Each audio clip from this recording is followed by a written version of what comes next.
which would change my vision. So then my eyes didn't want to fall shut as easy. All right, welcome you guys. We're starting to get some people here. And then if you have any questions, you can put it in the chat. We're doing a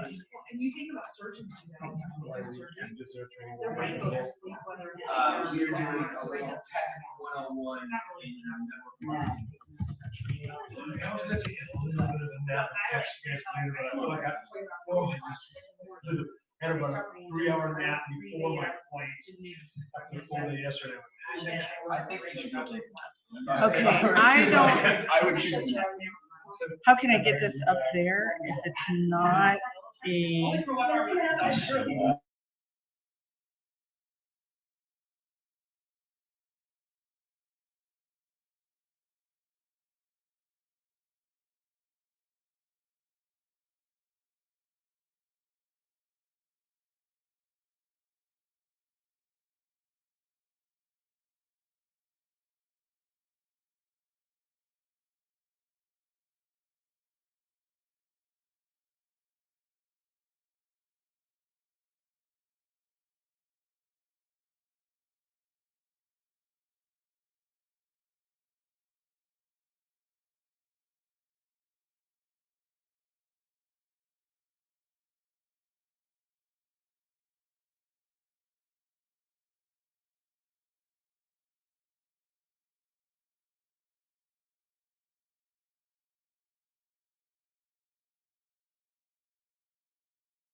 Hey, good morning, Dr. Singletary. We're getting set up here. People are just kind of getting dialed in, so we will be getting started here shortly. But if you have any specific questions of things that you could use some help on, please feel free to go ahead and drop those into the chat on this Zoom, and we'll get going here shortly.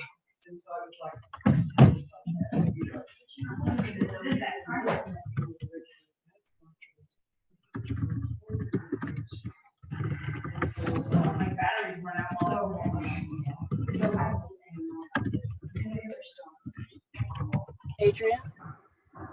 Yes. I just have one question, and I'm driving, so I won't be able to type it. Nope. But I would like to know how to get to Longevity's official Facebook page. There's a private group page. Yep, I know exactly what you're talking about. Okay, we'll cover that one. That's awesome. Thanks. Yeah. I'm just going to write it on this list.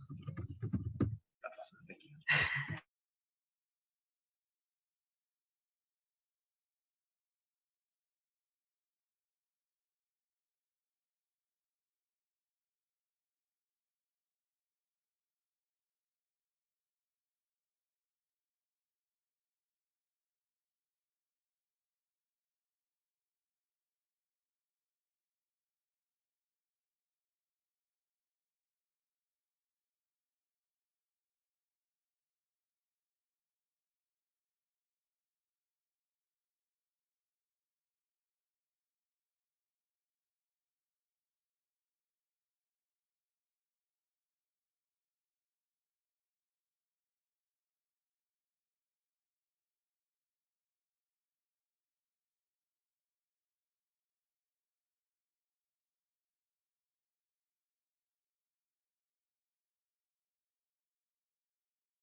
All right, can you guys hear me?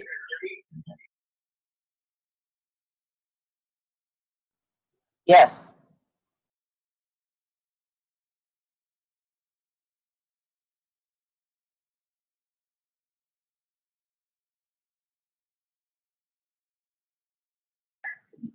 All right, we are close to getting going here. I'm going to turn off the video for just a second so I can get myself positioned, and then we'll turn it back on.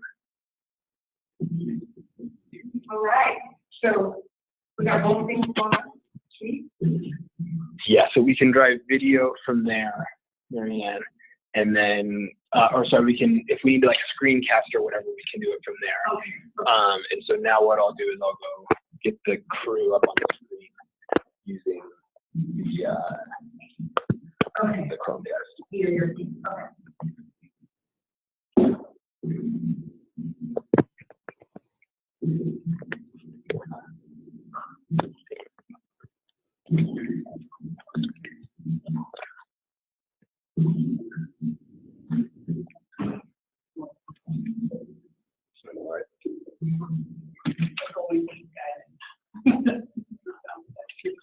Yes. Yeah, and then deep diving. Deep diving.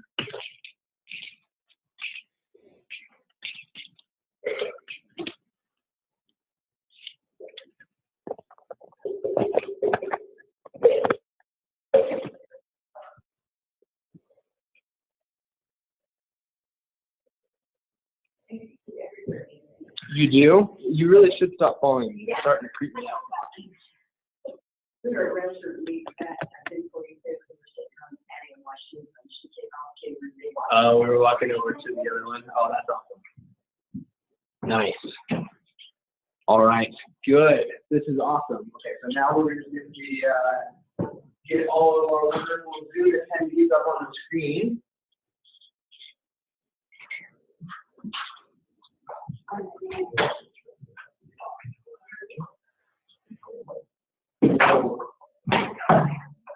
Yeah, there's lots of loaded, but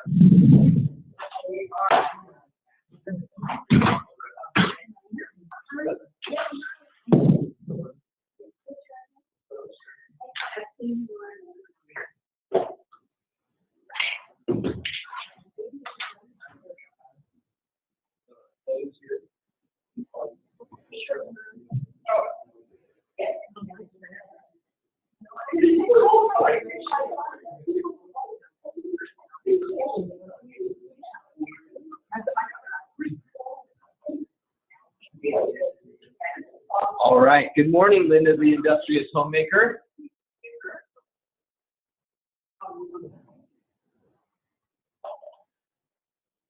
Can you hear us?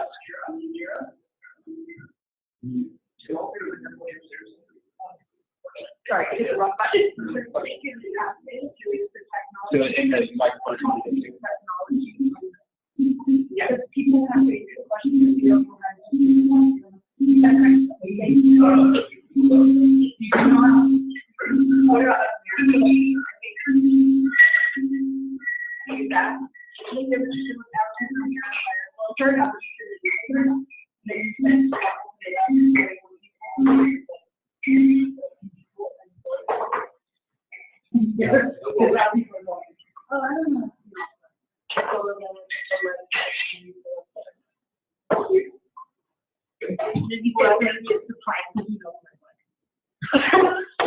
There's no dumb questions. Yeah, no dumb questions. Exactly how it's any questions. All right. Lose Kim for a minute. We'll wait for her to come back up. Glenn's here. That's exciting. Peter for us. Yeah. How cool is this? Good. And Linda, I'm assuming you can hear us, but so any questions that you have in the chat, any questions you have about any technology topic that we want to cover today, go ahead and put them in the chat, and we're going to collect them all. We've got a list started here already, and we're just going to start diving through things and opening it up. And anything that we need to, we'll actually go ahead and do a demo on the on the computer, so we can actually show it to you. But we are ready to rock and roll on that. So we'll be excited. And I want to wait for Kim to get back up, and then we'll wait for Glenn to finish the call, and we can properly kick off. All right, so I'm going to read through these guys. You're the ones who start laughing when I ask you the question, and then you go, I'm sorry, I'm laughing, and then you keep laughing. But it's like, well, it's the same secret that nobody else is.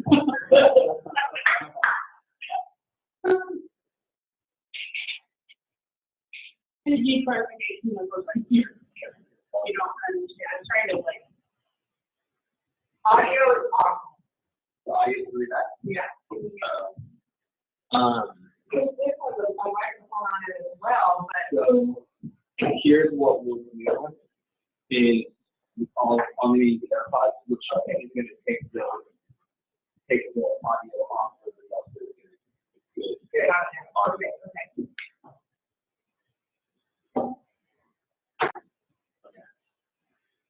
That's swept over on the,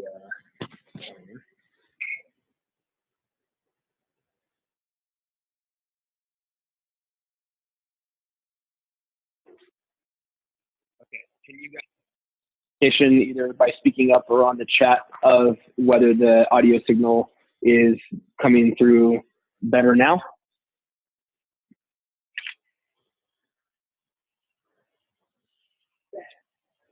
Good. Awesome. Perfect. All right. Good. Good. All right. So, first of all, thank you, number one, to the marvelous Tammy Willis, who will give a little video shout out here. And that's Kim Hawley. Say hi, both of you guys. So Tammy was the one who kind of inspired this, and she is a huge go-getter, but just hasn't had as much technology exposure as some of us have. And so we wanted to do a session that's really kind of a, any question is a good question sort of a deal, and just start talking through how we can use technology in our business more effectively. And so we're going to go through some kind of basic things here in just sort of the basics of how we can manage contacts, how we can use Facebook for our business, how we can use Trello in our business if you've been using Trello. And then we're going to probably dive into a bit of time on some of the longevity website properties, so some back office stuff, which Marianne is the ultimate expert on, and so I will be deferring to her because I suck at back office. I'm always calling her, but she's the expert, and so she can train me too. And we're also, one of the things that that I think is really helpful that I do a lot of, and that I want to teach you a little bit on, is just how to create a place for yourself to have a bit of a collection of documents that you could use as sort of form emails, form messages that you could send out to people, so that you're not having to spend 20 minutes, typing out and then proofreading your content every time. That's something that, you can kind of put a little personal first paragraph. You can have the second, third, and fourth paragraphs be something that you send to almost everybody. And that way, you make yourself a lot more efficient and save some time. So we'll get into all of that kind of stuff. So let's maybe start off a little bit talking about managing contacts and how we do that on the phone. So if you can either speak up or give a shout out. So Tammy's on an iPhone. Kim, are you on an iPhone or on an Android? You're not a smartphone person. You have both. Okay. What's your primary device? You're on an iPhone. Okay, cool. Perfect. Marianne's an Android. Jane, are you iPhone or Android? You're, oh, jeez. All right. The dark side. Okay. Nice. That's cool. That's good. That's a good thing to have in the family. And Linda's talking smack, and she's an Android gal too. Okay, all right. Well, I guess I'm outnumbered here, so we better be careful. So So when you create a contact in your phone, so go ahead and pull up the contacts app in your phone, and you can look over her shoulder. What's up, Kim?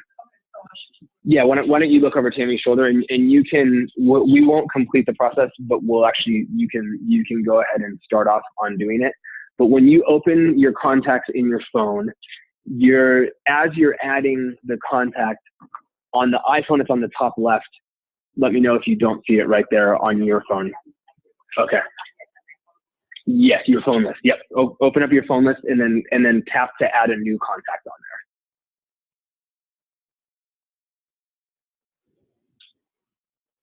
there. Bottom, yeah, and Linda's saying on the Android, the bottom right has the plus sign to add a contact. On the iPhone, that's the top right is where yeah, so you're there. Yep. Okay. So, yes. Perfect. Yeah, and this is actually coming through on, this is the microphone, so they can hear me for sure, but I'll talk extra loud. Yeah, thanks. So, okay, so once you're into creating a contact, yep, exactly. So what you're gonna do is, in your case, you're gonna tap here, and then you can choose to either take a photo in that moment, or you can choose a photo from your camera roll or your photos that are already saved in your phone. So on Android, you're going to see at the top like almost a big space where there's like a picture of a camera, and then on the bottom right there's a spot where you would tap to add a photo, and it's going to give you the option to take a photo or choose a photo. So if you're Tom Chenault, what you're going to do in that moment is you're going to grab the thing and you're going to stick the camera in their face, and you're going to take a picture of them. And they're going, yeah, and they're sort of ducking like this, and that's sort of how it works. But having a photo in your contacts is really useful for a couple reasons. As you really start doing this, and you have 10 people named Glenn, and 2 of them are farmers, you need to know which farmer Glenn you're talking about. So having the picture there is going to be important to you. Hi, Glenn. How are you this morning? There's only one farmer Glenn. There can only be one. So having those photos in your contacts is something that's going to be really critical.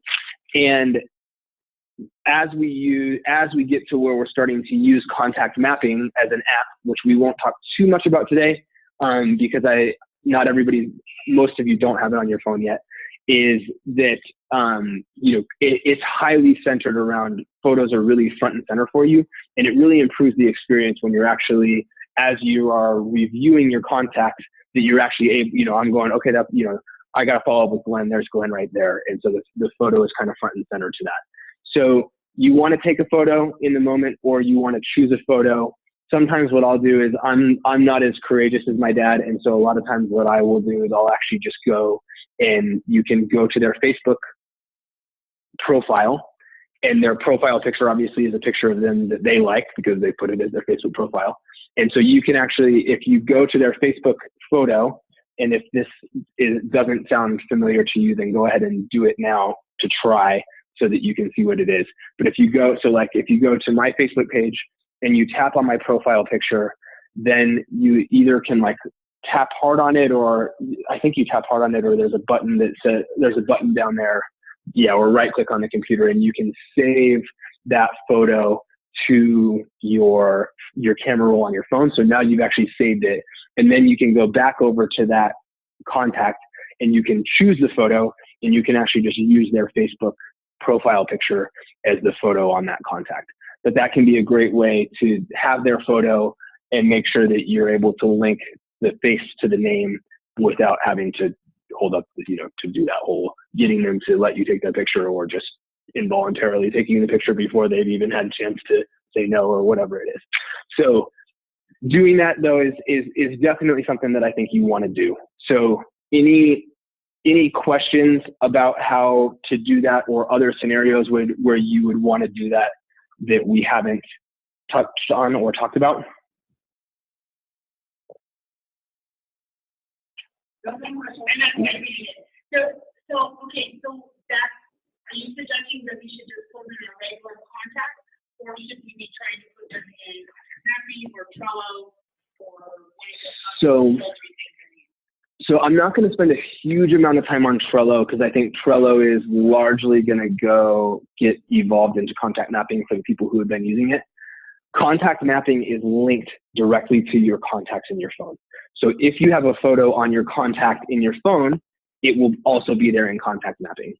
And so that linkage will always be there, and you'll have the ability to view it that way. So you can think of contact mapping as sort of this special layer that sits on top of your existing contacts in your phone, and it's going to pull the information that's already there in those contacts and then just allow you to add those notes and those follow-ups and the additional stuff that is unique to contact mapping on top of that existing phone number.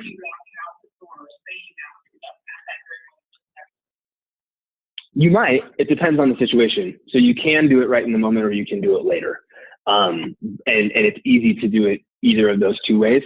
But if the contact has a photo on it in your phone, it'll be there in contact mapping. So that's the really, and you can add it in either place, but it's actually it's just as well, and in some cases even easier to add it in the phone's contact list than it is in contact mapping because of some limitations that especially Apple puts on third-party applications to do that stuff. So yeah.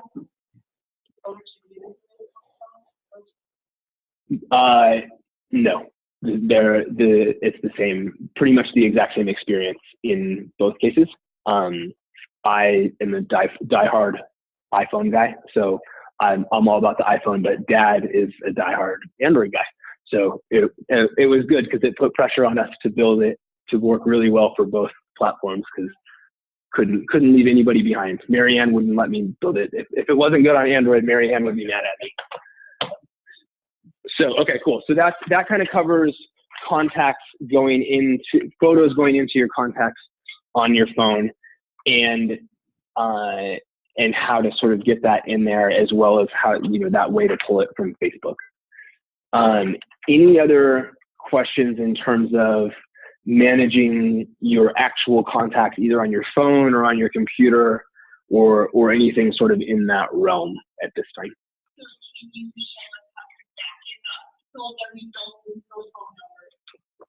So you are, I guess the one limitation of this being plugged in here is that I can't easily screencast it. Screencast my phone. So let me see if I can share I wonder if I can actually share my screen share from here. I might be able to. Host has disabled attendee screen sharing. Can you enable that, please? Marianne is a dictator. How do I even do that? And now it becomes the Zoom moderation portion of our training session.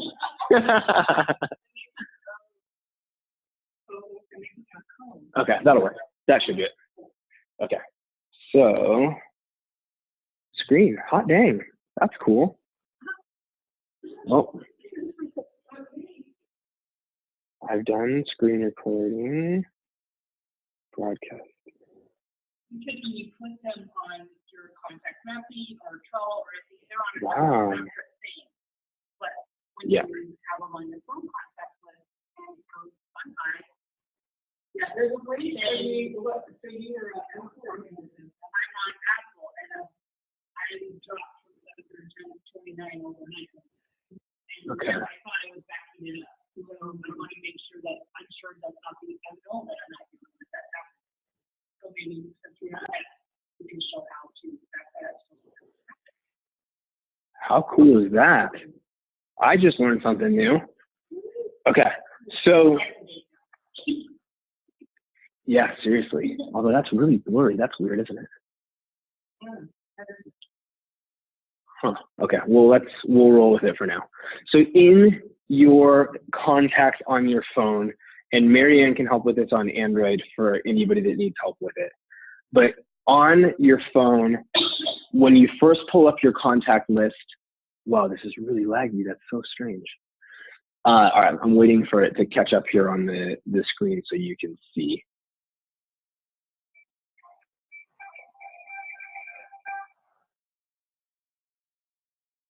Huh. It doesn't look like it, right? I'm watching what I'm going to do.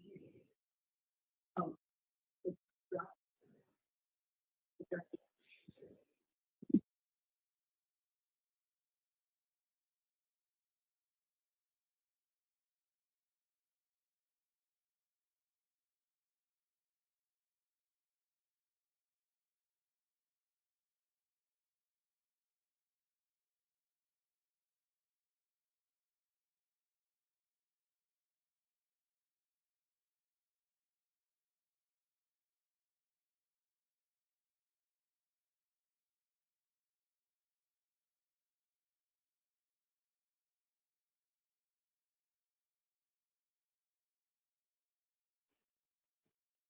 There we go. Okay. So yeah. So the question about will the contacts from the phone pull in right at the beginning? The notes that are in the phone's contacts, will those pull in out of the gate? And that is something that we're going to look to release very early on in the process, but we are not going to be able to. We won't have that right on day one of when we release the beta of the app. It's one of the first improvements that we will have probably during beta before the official release. So you'll just have to be patient for a short while we get that added into the process. But yeah, it's for those of us who have been using the notes field in as part of the contacts as where you're capturing your notes, we want to make sure that we pull that stuff into contact mapping. So that will be coming shortly. Okay, so yes.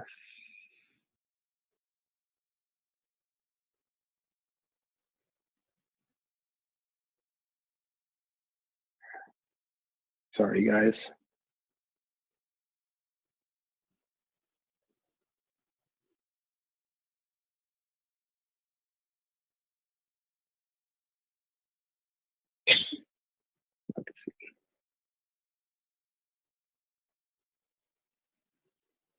Okay, I think we're there. So now, see if it's gonna play ball. There we go. Okay, cool. All right. So when you open up your contacts on your phone, on the iPhone, in the top left, you've got this little section that says groups. And so if you tap on groups, that's gonna show the different places that you can store contacts. So for me, I have my Gmail account, and then I have my contactmapping.com email account are the two places that I have available for me to save contacts.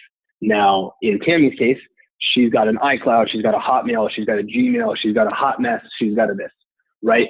So it just depends on how many email accounts you are and whether you have enabled them as to whether you are going to how many of these things you're going to see. That is so weird. It keeps dropping off. So let me see.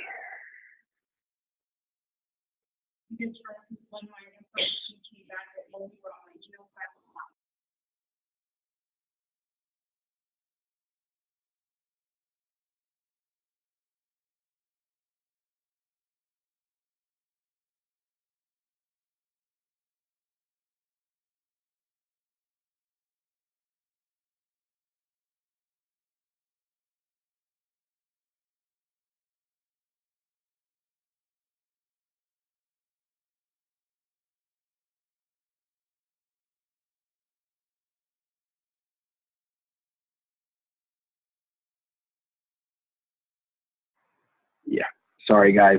This is clearly not cooperating that well. So yeah, exactly. If you ever thought you were going to have if you ever thought there would be a time where you would hope not to have technical difficulties, it's on the day that you are doing your technical Zoom call, technology seminar. But that's the way these things go. So I'm going to see if I can get this to work. Right? Oh yeah, I got a hard tap. Okay. So now I'm sharing the screen. So what you don't want to do is be saving on your iPhone. So if you're saving on the iPhone, what that means is that you're saving your contacts to your local memory on your phone. And so then if you drop your phone in the toilet, if, you know, whatever happens, depending on your backup settings and whatever else, you can lose your data. Now, whatever happened with your Hotmail and that whole thing was very fluky. That shouldn't happen. As long as you're saving your contacts, backing them up to some email service like Hotmail, like Yahoo, like Gmail, like iCloud, whatever it is that you use, those contacts should be safe because they're stored someplace else and backed up. So we can't really solve for what happened to you, but what I do want to show, it died again.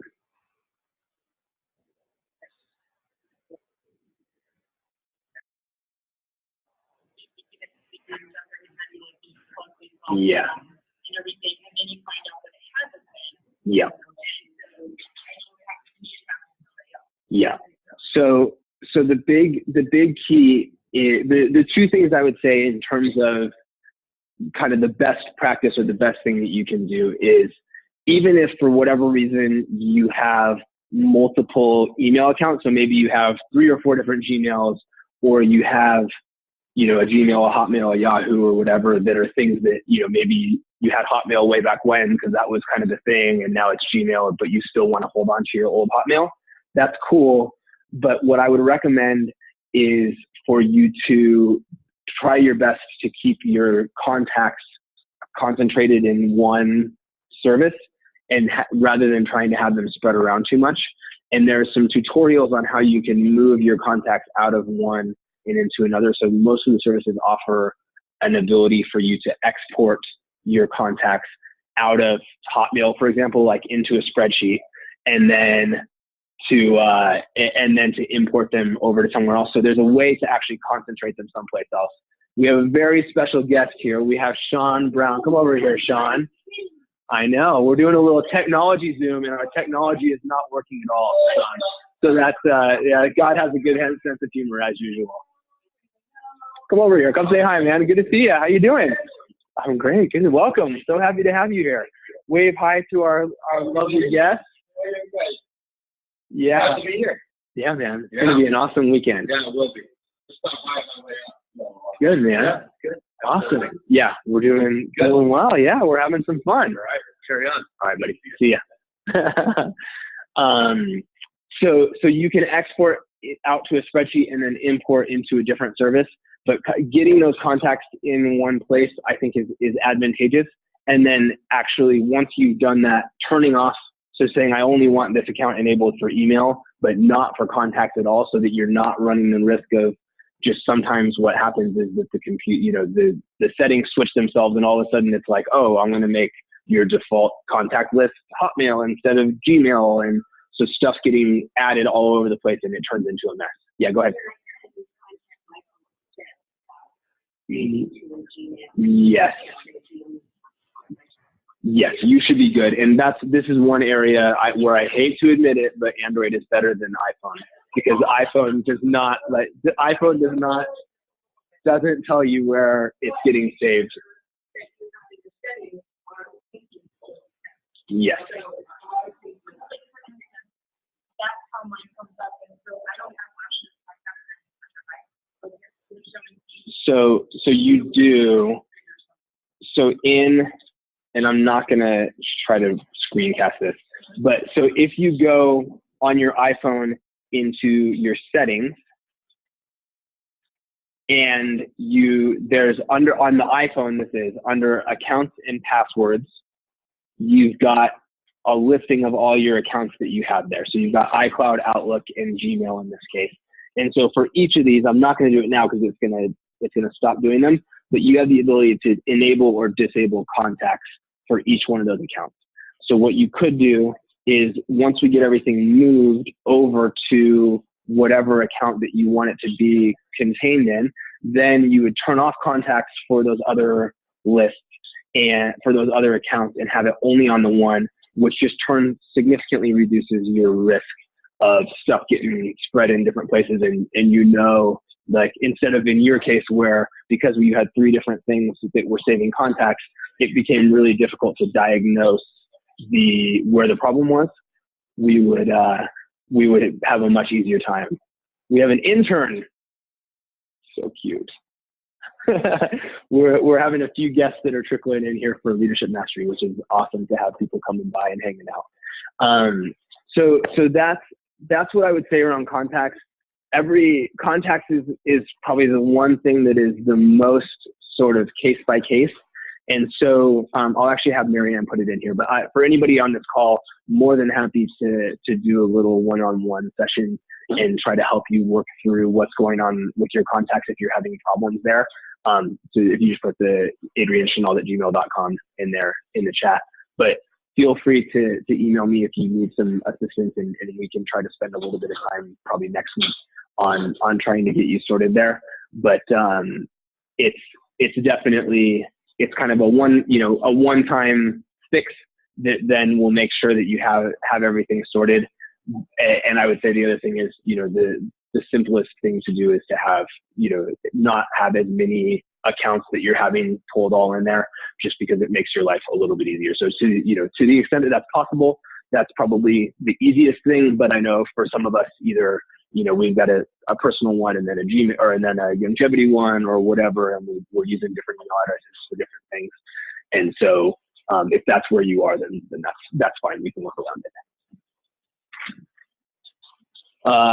Okay, cool. Good questions on that. So there's a question from Tammy around some of the stuff around Facebook, and so uploading multiple pictures to Facebook and then attaching a video.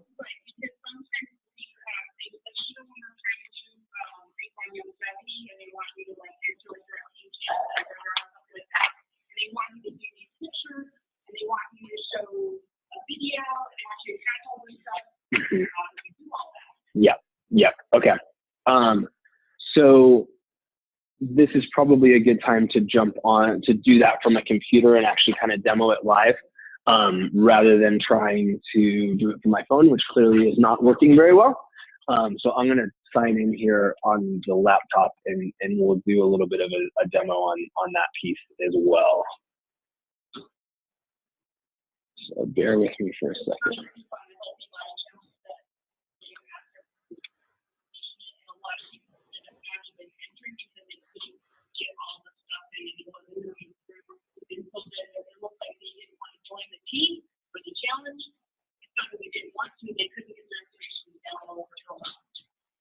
Gotcha.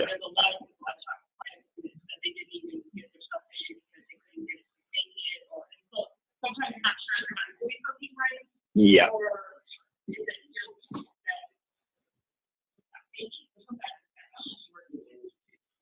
Yeah. No, that makes total sense.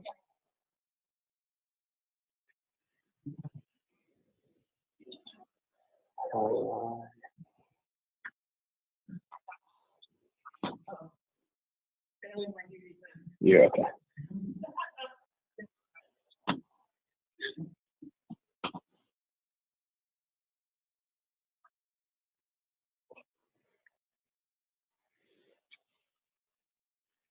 There we go. Okay. All right. So I'm gonna share the screen, and we'll just show a couple of things here for you guys. So let's go here.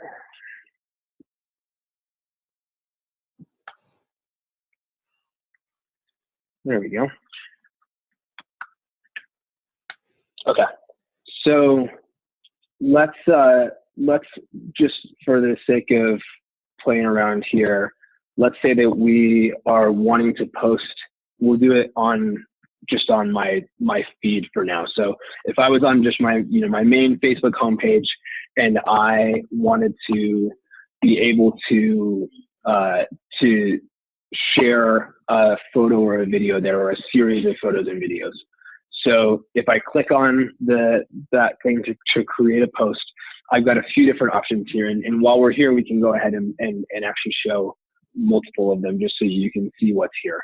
So you have the ability to make a post, which is where we currently are. you can actually create a photo or video album if you want to. So that's like, let's say you just got back from a trip or leadership mastery or something like that, and you're wanting to be able to share with multiple people. And sorry, it's up here on the screen here in the room for anybody that wants to see it there. But so let's say you wanted to create a full album of stuff. You can actually create a photo or video album. And if you do that, it would allow you to select all the files that you would want to put there. So it's popping up a screen for me to select the different pictures or videos that I would want to put there. And then once I added them, I could add the name of the video, the album or whatever I want there. So that's only in the case that you want to do an album. But if you wanted to just do a handful of photos or videos just in a post, whether on your newsfeed or into a group or whatever it is, if you tap on that photo and video just on the bottom right, that's again going to pop up a list of options. And so I've got, these are my logos for contact mapping, but let's just say, for example, that we're adding those. So I'm gonna pick 3 of these that I would want to add. So if you're on a PC, if you hold down Control, you can select multiple at the same time, or you can add them one at a time if that's easier for you. You can just add one, hit it again, add a second one. So it's easy to do it either way. Yeah, so let's do it that way because that's probably simpler. So I picked this picture and I say open.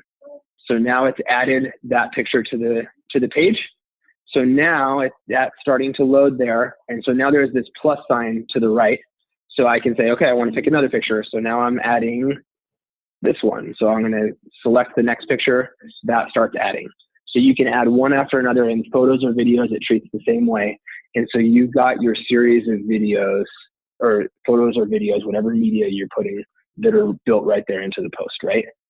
So then we could say, whatever, this is our logo post. So I'm putting the details that I want about that. Now you can add all sorts of other content into a single post. So let's say I want to flag this that I'm in Longmont, Colorado, where I'm doing this. So I hit that check-in, and the check-in pops up a list of places where I might be based on my history, or if you're on your phone where there's location services, it's going to show you places that are close to where you are. So let's say I'm here in Longmont, Colorado, and let's say I also, this is relevant because it's contact mapping. It's relevant to my dad and Denise and me. So I'm going to tag friends, and then it gives me the option to add names. So I type Tom and Denise. So now I'm with those people. And if I want to, I could even say, and I'm feeling excited, so you can do terrified and haven't slept and all kinds of stuff. So whatever. And so then for any post, regardless of what it is, you have the ability to configure who sees it right here. And so it might be that some posts that are, more about your family or whatever, you don't feel comfortable having those public and shared to the whole world. So I could pick this and I could say only friends. I could even say friends excluding certain people. So let's say that, if there's something that is, which like there are times where like there's, if I'm telling a story that really relates to Rackspace and being unhappy there, like I could choose to exclude my Rackspace friends from that or whatever it was, right? So you have the ability to configure that. And actually this is something really cool that I use a lot, especially when I'm like messing around with something for the first time. You can actually say only me. So we're going to do that for this one, and I'm actually going to post it. So you can say, put this on my wall, but only I can see it. Nobody else can see it. So you can actually practice. Yeah, go ahead, Kim.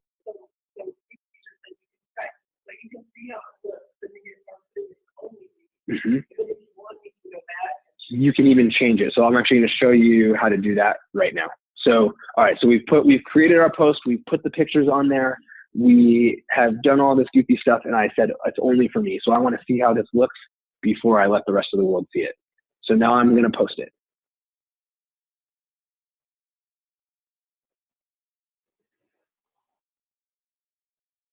So now there we go. There's my post. It's talking about all the different stuff, and it's there on Facebook. So let's say, okay, cool. Now I've seen it. Yeah, I'm happy with how that looks. You know, I've decided I'm ready to go. So now you can see that you've got, and just so you know, this is actually, and I was wondering how I was going to handle this. So because I tagged Dad and Denise in it, they will all, just them, but they will also be able to see it because they were tagged. If I didn't tag anyone else, then it's truly only me. But just so you know, in case you're messing around and you tag somebody, they would be able to see it in that case, and they would actually get notified that I had tagged them. So just be aware that that's the case.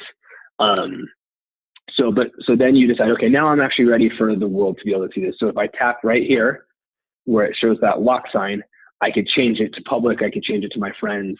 I could change it to only share with specific people. So you could actually say, you know, even if you're not doing it using a group, you could actually specify, I want to post this to my wall, but I only want, you know, my 5 closest friends to be able to see it. You can do that. So it's pretty cool how much control you have over that, and you can change it after the post. You can also, if you tap up here on the very top right, there's those 3 little dots up at the top. So that gives you a whole bunch of other options. So I can edit the post. So let's say I noticed that I had a typo, or I wanted, you know, I didn't like the way it looks, but I don't want to start from scratch. I just want to change it. I can edit the post. I can also delete the post. So I'm gonna go ahead and delete the post since I tagged people. You can turn off notifications. So let's say you posted something and, you know, you're, I don't know, for whatever reason, you don't want to get notified when people comment or like it or whatever. You could actually, even on your own post, you can turn off the notifications so that you're not getting to put it out there, but yeah. So most of the time you're going to want to see what people are doing because you want to be able to respond to comments and see what's going on, but you have that capability, which is cool. So I'm going to go ahead and delete this one just because it has people tagged in it, but it's handy that you can do that.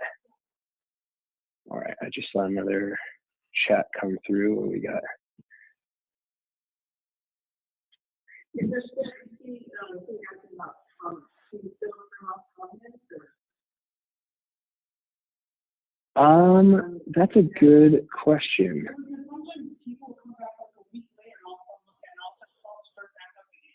Yeah, I wonder if you can disable comments on a post. So let me go into one of my recent posts just to, because that's going to be an easier way to do it. Let me see. All right, so these are ones I'm tagged in, so I'm not in control of those. Oh, this is another thing. So like, let's say, you know, this is my personal trainer who is trying to kind of build her community. And so she has tagged me in her post about this workout that's happening at Thompson Park. You know, I'm cool with that. But for example, somebody actually, one of the San Antonio kids downstairs tagged me in this like, who wants to make $1 million post the other day or something like that. And it's like, probably like that doesn't really fit my persona that I'm trying to create online socially about who I am. And so I actually didn't want that to show up on my newsfeed.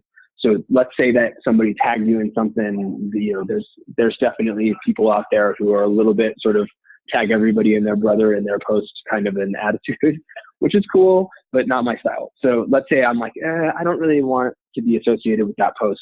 I could tap up here in the top right and I can remove the tag. So now, you know, she has every right to post her own stuff, but I have control over whether I'm tagged in that post. So I can remove the tag. And then if somebody's looking at my timeline, or like, it's not going to flag it up to my friends just because that person tagged me in it. So again, those are some cool things that you have control over. And you can, yes, that's right. Sorry. So you can untag yourself, or you can also, even if you keep yourself tagged, you can hide it from your timeline so that people can't see. So you have 2 different options for how you can control yourself in that scenario.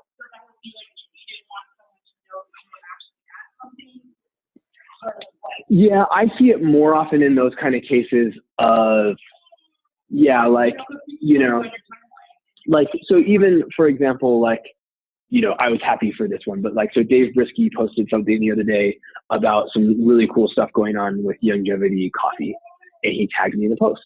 And, you know, if I'm like, if I'm in a mode where I'm being like hyper vigilant about really trying to restrict anything that has any business or product relation on my personal timeline, and I want to do all that stuff in groups, then that might be a situation where, you know, it's not that he, you know, it's not that he did anything wrong, but like for my personal brand that I'm trying to create in my social presence, I actually don't want my friends getting that flagged in their news feed about me, because that's not what I'm trying to convey. I'm trying to be more lifestyle or curiosity based. Yeah, and I've had people who posted like all about their network marketing, and they were putting their links up on their page, like that kind of stuff. And so I decided that take that out there. Yeah.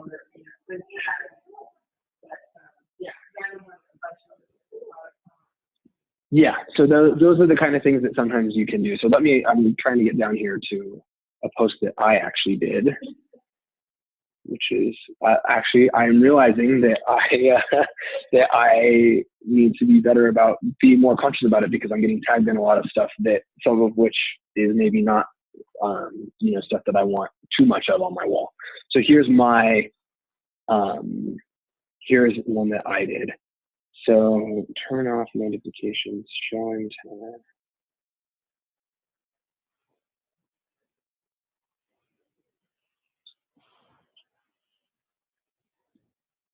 Okay, so that would be in the guys that like you shared something, maybe you went into it later and realized they had something important.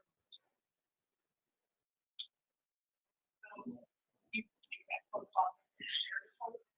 Yeah, if it's your post, then you can just delete it.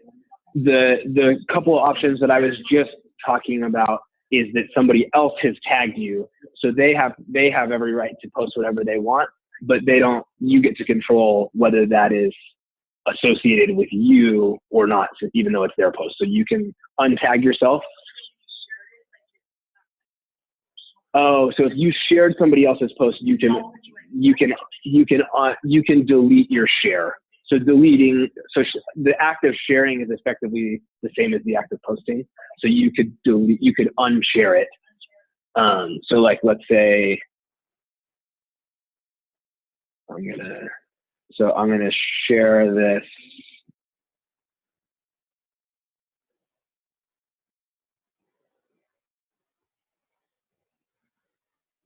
I don't want to share that because it has a bunch of stuff in it. So I'm going to share this only to me. So I've now shared that post. So now, does it appear at the top, or does it stay where it was? See, I'm learning stuff too.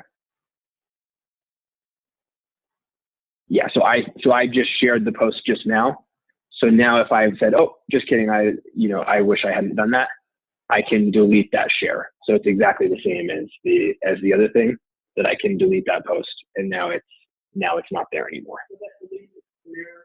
It deletes it only from mine. So if you posted something, I was like, oh, that's a great headline. I share the article, and then it's like in there, it's like, and we should all smoke marijuana in the streets. And I'm like, oh, wait, hold on, maybe I don't want to do that anymore. So then I could delete my action of sharing the post. So your post still exists because that's you, but I undid sharing it from my timeline so that it's not on my timeline anymore. And then you change your mind. Yep. It's going to take it off of everybody else's who saw it because of you sharing it. It's not going to delete, like if Marianne shared it and all Marianne's friends are seeing it, and then I choose to also share it, if I delete it, my friends won't see it anymore, but Marianne's friends still will, because if she's already shared it. Yes. Does that make sense? Yeah. So this was in the hypothetical that she had shared it first. She had created the post, and then I had shared it.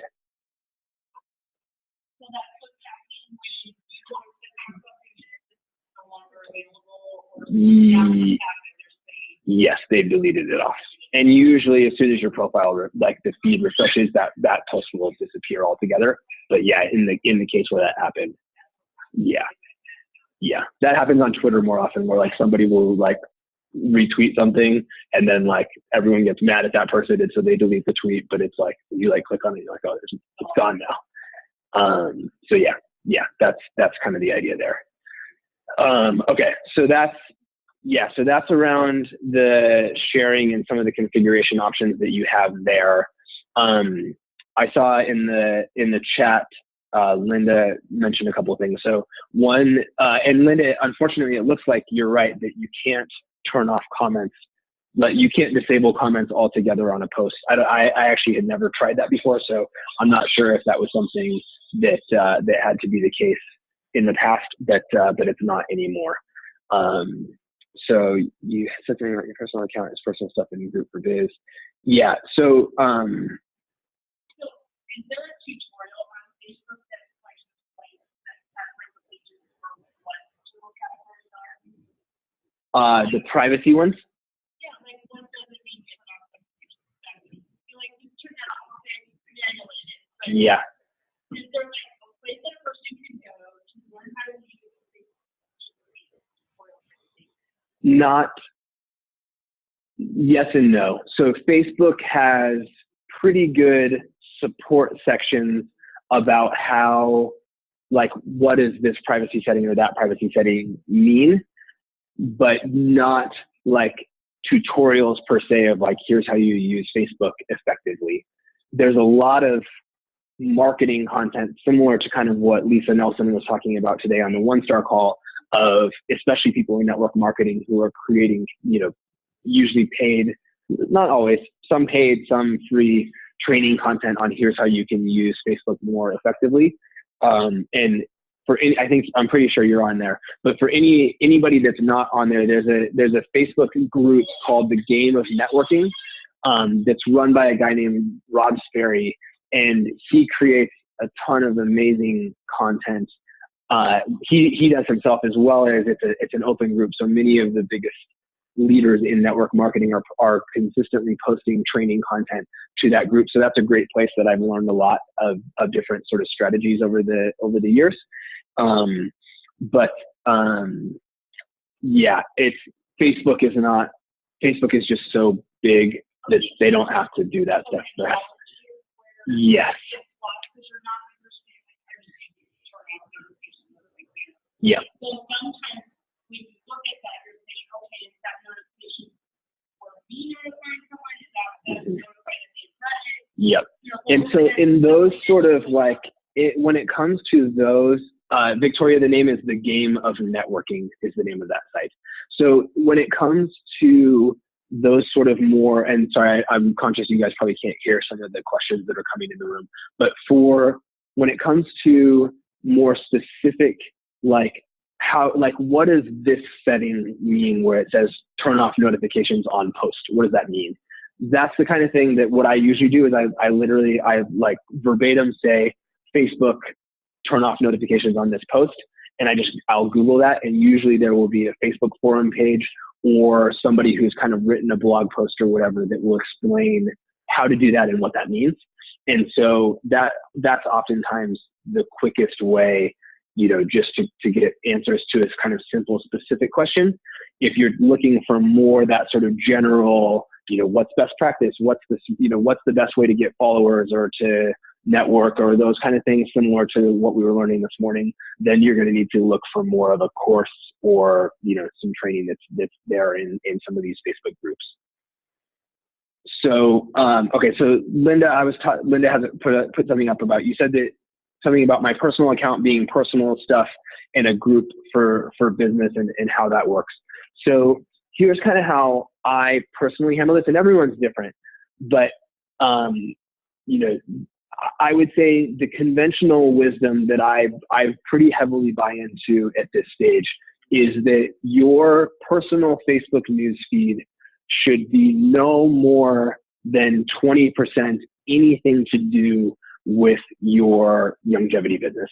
And even within that 20%, I would encourage you that 20% should still be pretty light touch of, as opposed to, hey, buy my stuff or hey, join my business. It's more, here's what my morning routine is. And you're actually, sharing about this is what you do, and you kind of make it fun and whatever. And you're not even saying, and you can buy it from me at this link. You're just sharing. or here's a great article about health or whatever. So that's maximum 20% of your posts.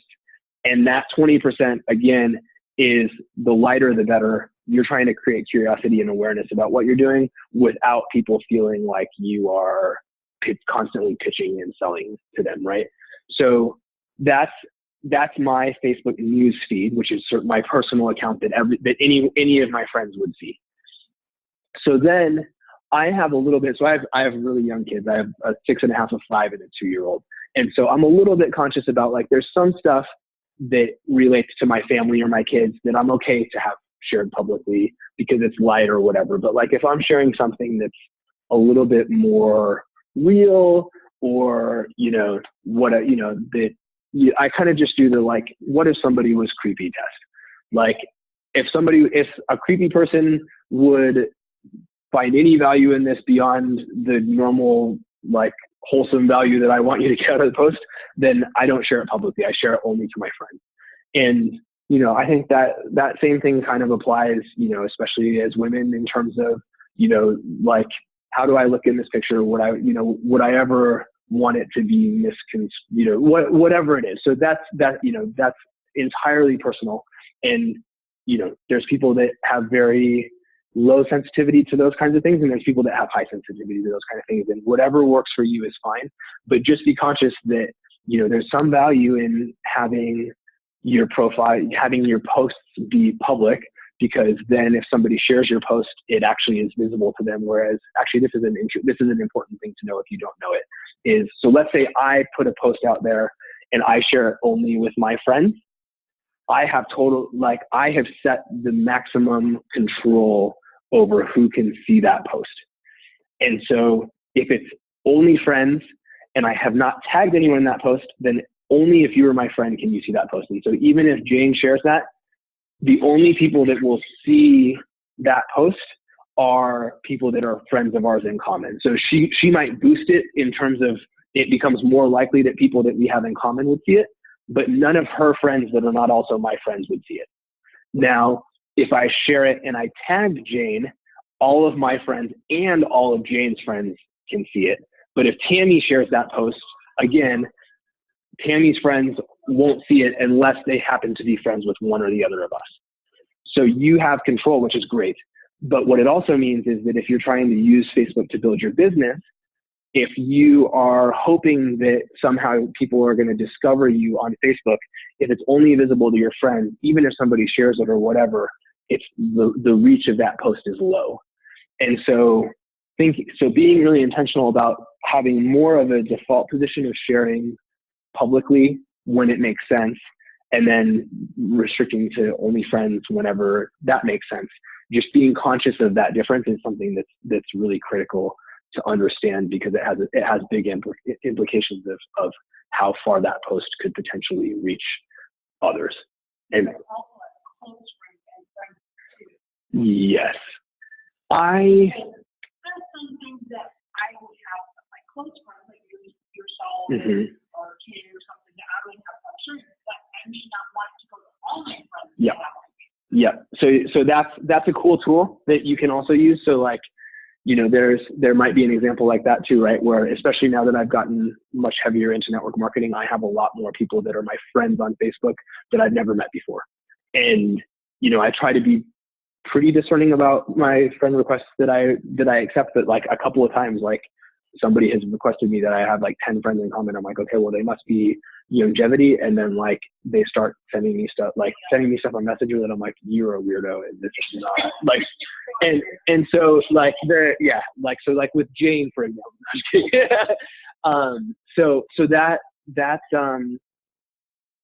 that's a tool that's available to you. And actually, yeah. Yes. Yeah. Like if there's like a picture that has Hugo's butt in it, like, maybe I don't want everyone else on those, not everybody should see that, even though it might be cute or whatever, and he's only a baby and whatever. So, so there's that.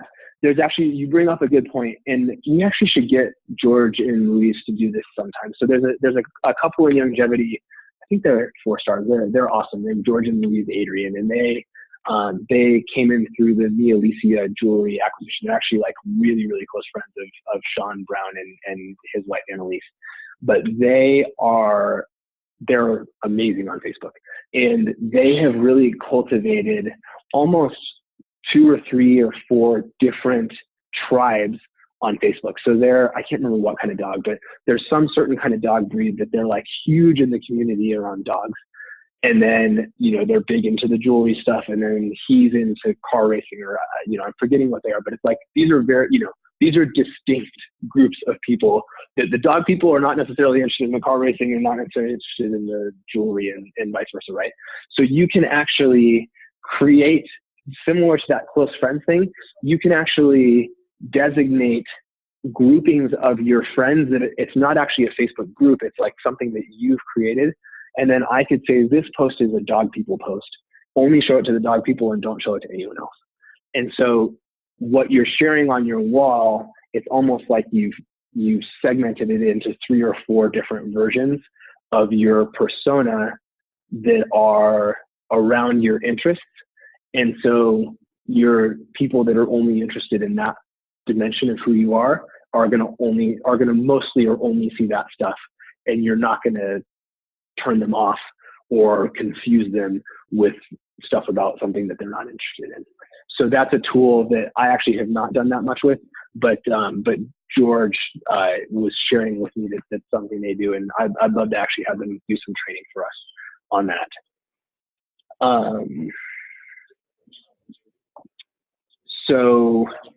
So Linda's got a question about how can I get the like button on my Facebook page so that I don't have to accept friend requests from all the longevity people who maybe I don't necessarily know, but they request me to be able to see my stuff or to send me something.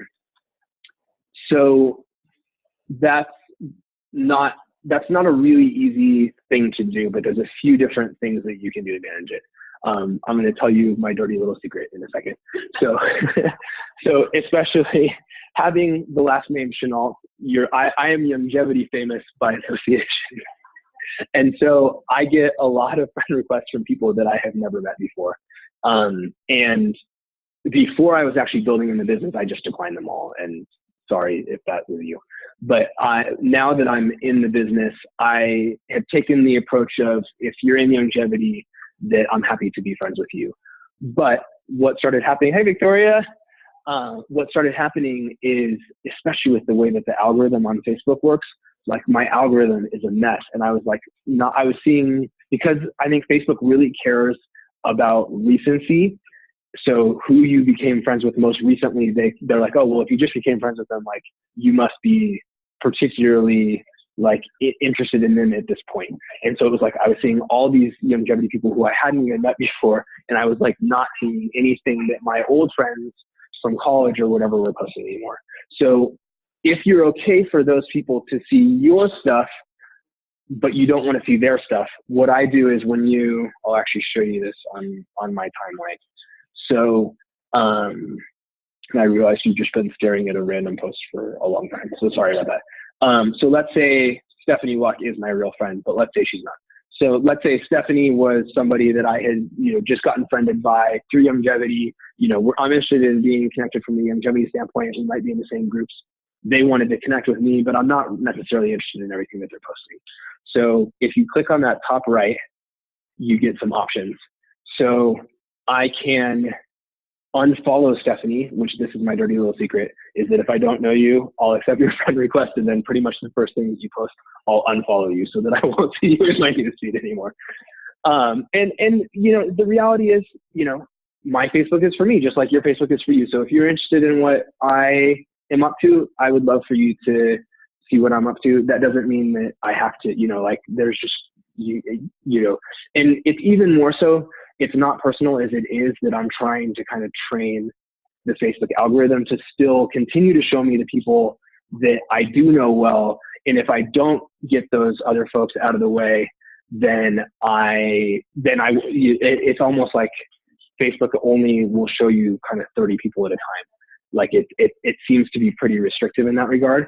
And so you're just facing that. So I'll unfollow them, or if there may be more on kind of the borderline, then you also have this ability to snooze them for 30 days.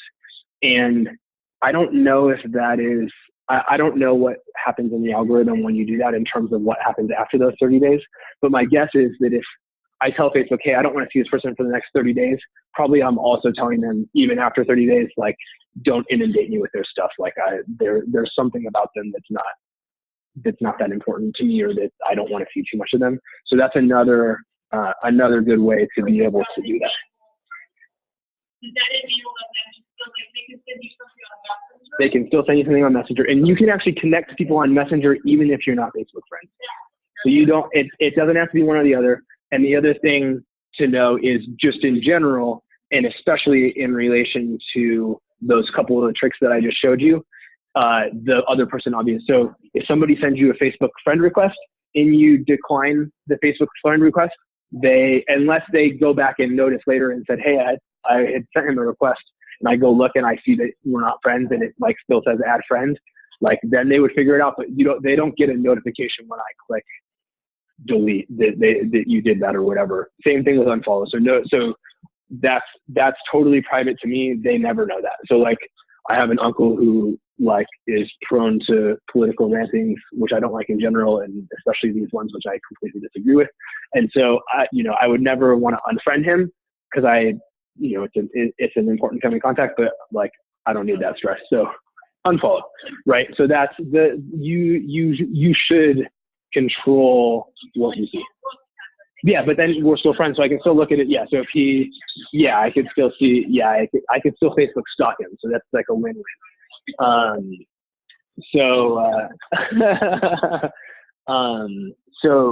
So those are a few tricks on the Facebook front. And then, so I guess to kind of close that out, that's kind of how I would say I think about managing my individual Facebook feed. And then, using the longevity groups or creating groups for your own team, or, the 65 days in a wake up, those are places where it's much safer to talk more openly about longevity, about what you're doing. And so creating those spaces that are not out in the open for everyone to see can be much better in terms of giving you that control and creating the space where it's appropriate to talk about this or that, and even to invite prospects. So some of you who are we gonna post the training from Lisa publicly, Marianne, do you think? Yeah, we'll have to figure out.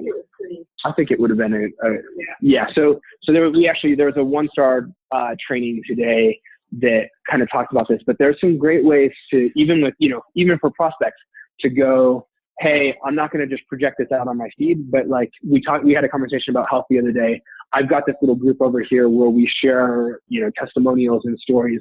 I'm going to put you in there so you can take a look. And then they have the ability to leave that group. So it's like, they don't have to block you because you're not just throwing up on them all the time, but they can see what you're posting in relation to longevity for a period of time because you talked about it. And then they always have the freedom to just choose to leave that group. So it's a great way to, again, what you're trying to do is get the right information in front of the right people at the right time, but not have them feel like they can't escape from your whatever it is that you're working on. So that's kind of the name of the game, is creating that control. And so hopefully we'll be able to post it. This gal, Lisa Nelson, did a really, really cool training on that today. Marianne? When I first started it here, remember I kept seeing my phone ding for every notification. Yes. So there's, when you're following or unfollowing or you're friends, so other people want to know how to make it. Yeah, that's a great idea. So yeah, so there's some settings configuration things that you can do that are also helpful to manage the number of notifications that you're getting, because otherwise you can get a bit inundated.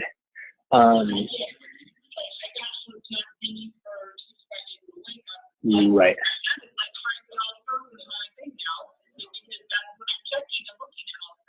In your actual newsfeed? Okay, and that's something you can turn off too. Yeah, so, okay, so let's look at this. So, oops, I didn't show it. Marianne, can you post a link to the Youngevity private group page on the chat? Yeah, that was the one thing that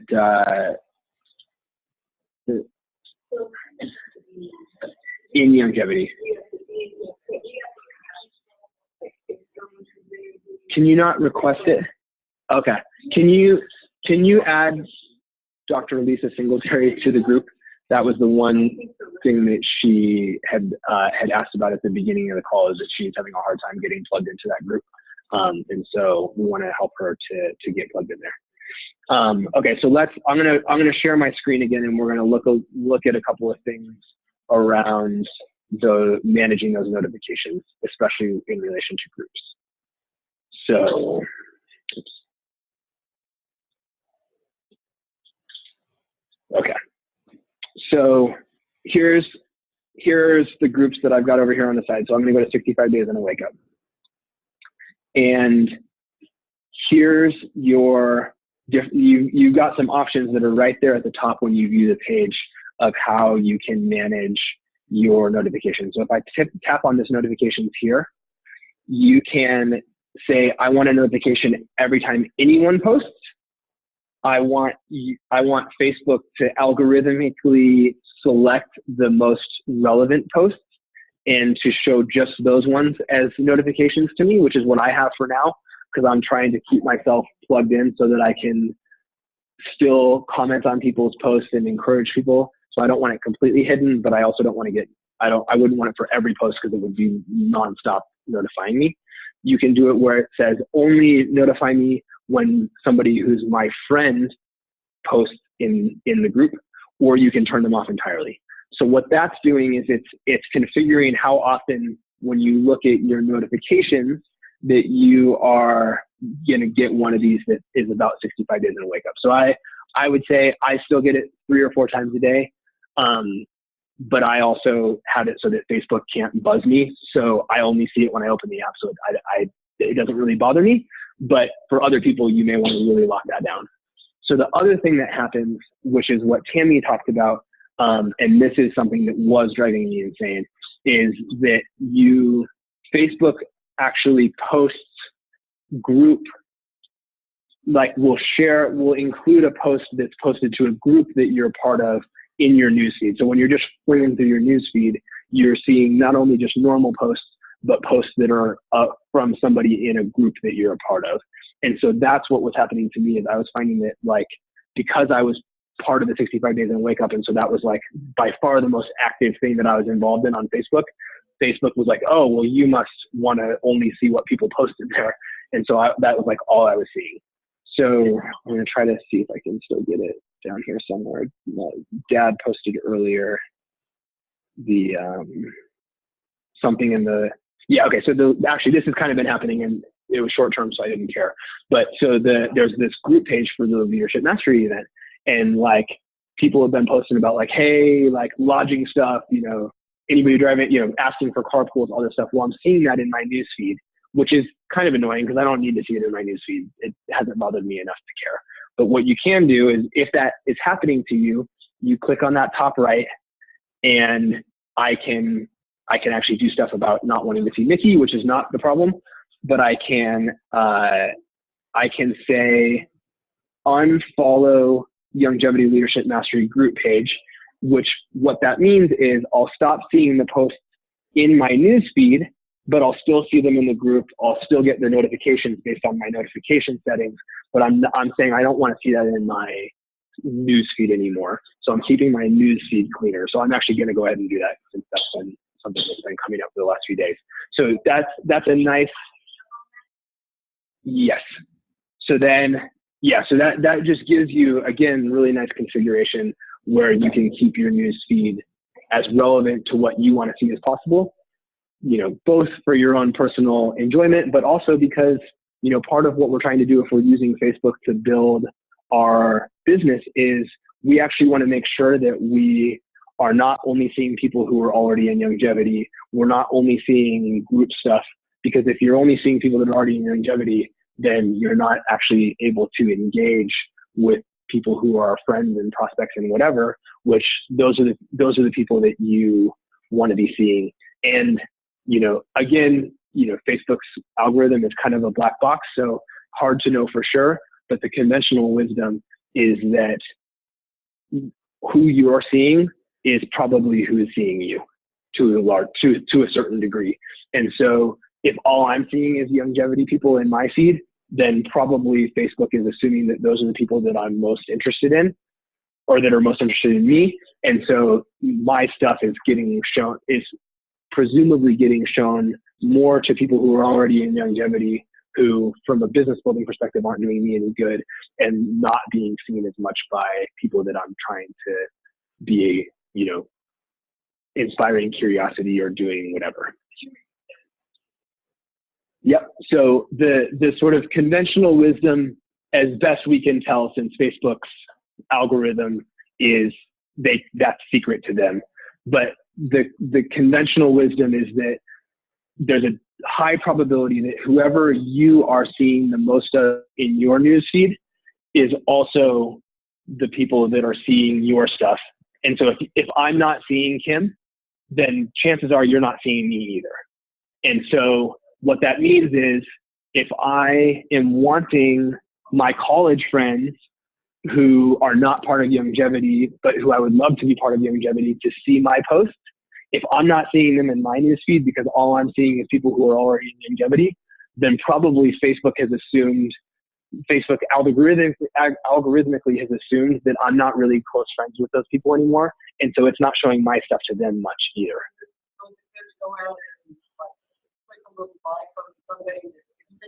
Yes, it is. So the people that are kind of on your list that you're wanting to build relationships with, if you're not seeing them in your profile, it's a great idea for you to actually go and search for them, which Facebook literally records everything that we do in their system, right? So, Kim's searching for this person, she must be interested in them again. Then you go and you look at their newsfeed and you go and you post, or you like something, or you comment on it, then, oh, that's interesting. There's pretty good evidence that if you are messaging back and forth with somebody, that again, it's all integrated. So if you're messaging with them, you're going to start seeing them in your newsfeed more too.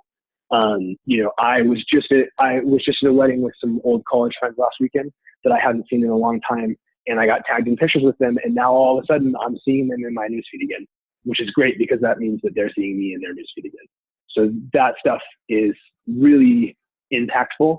And if you are, what happens is, because the best thing about longevity is it's one big happy family and everybody supports each other, and that's awesome. The worst thing about longevity is that from a Facebook perspective, that actually can kind of blow you up. And so you have to actually be kind of mindful of that stuff. Or uh-huh. Do I need to go to each single person to say I don't want to follow them? No, just do it case by case as they show up in your newsfeed. And your timeline, yes, sorry. Yes, those are the same thing. So do it case by case as they show up in that feed, and you won't see like personal posts from people that are part of 65 Days in a Wake Up unless you're friends with them. So you're only going to ever see that for people that you're friends with. Any other questions about kind of Facebook configuration or Facebook marketing and that sort of piece? Is this useful? Yes, no, it's okay, but I would rather hear. Okay, all right.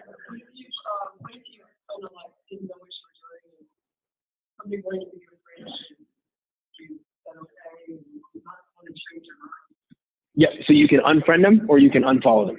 So if you go to their page, you can see it'll say friends, and you can tap on that, and then you could say unfriend or you can say unfollow. So unfriend means they can't see you anymore either. Or if you just want to unfollow them, where they can still see you, but you won't see their stuff anymore in your timeline, then you can just unfollow. But you have total control over that. You guys have it out? No. Well, yes, but I can't. I got to be on there a little bit.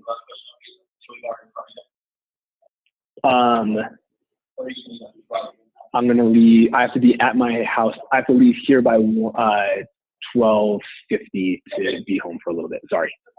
Okay, cool. Sorry, dude. All right, sounds good. All right. So how do I get? Okay. So any other questions from people on Zoom about the Facebook side of things? Yeah, it doesn't look like anything new has come in. Okay. All right. Okay.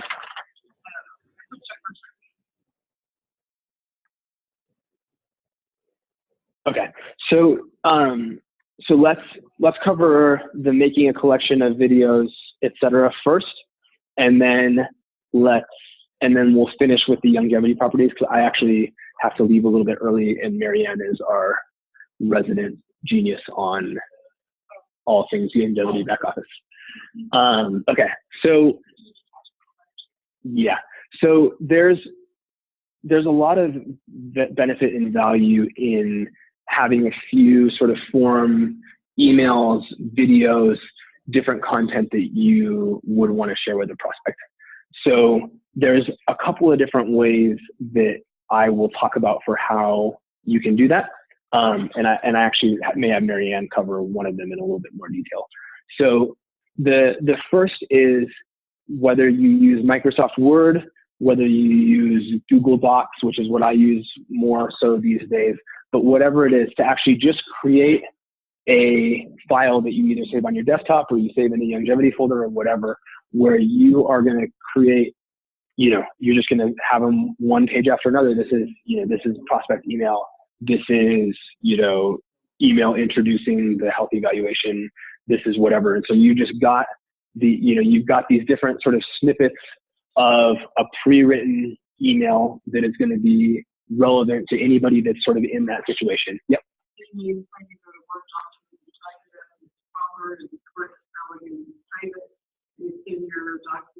Correct. And then you just, so what I would do is, rather than having a separate document for each letter, have one master document and just have it page by page, because you're only going to have probably 3 or 4 of these emails. So it's not like it's going to be pretty easy to scroll through, but then you're just going to, once you have it, then every time you need to send it, you open that file, you're going to highlight it and then copy, and then go over to your email and paste that into the email. And so it might be that, like, so I have one that I shared in 65 Days in a Wake Up at one point, where it's kind of, my 3 points are, longevity is an awesome company. They're 20 years old. They're on the NASDAQ. That, so yeah, I will. So there's that. Longevity has amazing credentials around health. Dr. Wallach is an expert for XYZ reasons. You can learn more about him by going to this 90 for Life info website that's tied to the health evaluation system. So here's a website where you can go and dive deep onto his expertise if that's something that you want to learn more about. And then longevity is an awesome business opportunity. And what we will use to really show you that is this Longevity University. And you can actually go and check that out now, even before you're a distributor. So go to longevityuniversity.com, go to this spot, and you can go and explore and use that to learn about the business. So that's one email that I have, and it's written up all nice. And so then what I do is, it's like, hey, Jane, it's so awesome getting to meet you at the Dr. Wallach event the other day. I love Jenna, and it's so fun that you guys are such close friends. So I customized it to her, but then those 2, 3, 4 paragraphs are just straight copy and paste, right? So yes. So for anybody who is not really experienced around that, cut means copy, but also delete at the same time from where it was. So like, if it's here and I want to move it here, if I copy it, it stays here, and I also paste it here. If I cut it, then as soon as I paste it here, it's not here anymore. So you pretty much always want to copy. I very rarely cut and paste. I do it once in a while, but that's pretty rare for me. So option number 1 is to have one large document that has all that information saved. Option number 2 is to use bookmarks for this. So you could, for example, bookmark a Google Doc that has those form letters in it. But then, especially videos, you could actually, like, let's say you have 3 or 4 YouTube videos that you consistently are wanting to share with your prospects. You know, one that might be the recording of Dead Doctors Don't Lie, one that might be something on the 12 bad foods, you know, whatever it is. So you could have those links bookmarked, and you could have them all in one folder. So you have one spot in your bookmarks folder that's easy to get back to. So I'll show you, for example, what that would look like in my case, because I have one of those. So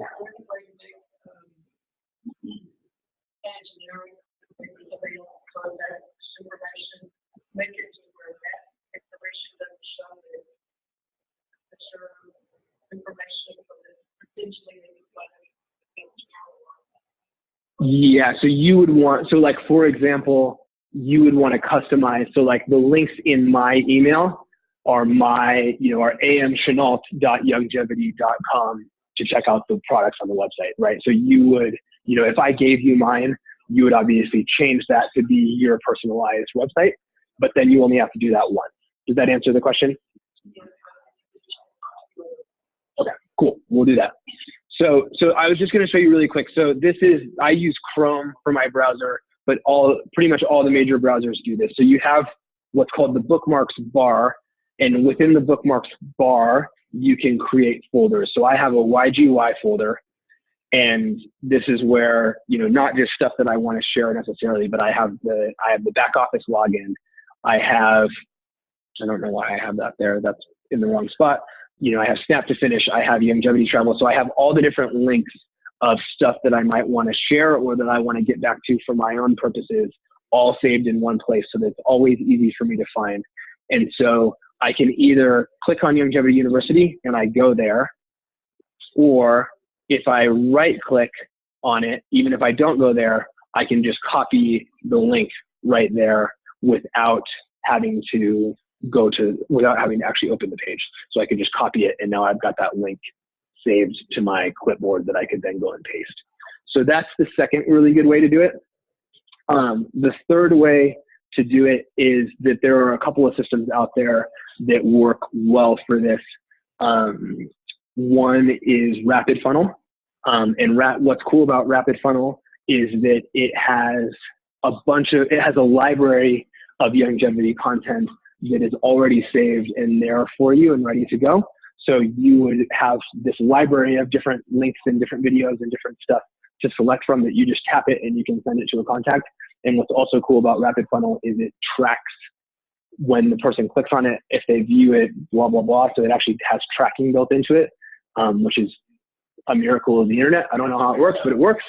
There's another one out there called YGY Builder that is different, but is similar in that regard, that there's some libraries of different stuff. So those are both paid applications, but that have customized Youngevity content that is already there for you. And so if that's something that is interesting to you, then I recommend you check it out. And I realize that you're looking at a different version of I'm sharing the wrong page, so sorry about that. But anyway, so, okay. I had a lot of this in Google Keep, but Youngevity has changed their addresses so many times that those links no longer work.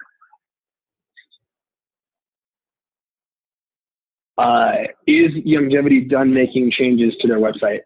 I would say I hope not, because I think that there are some more changes needed.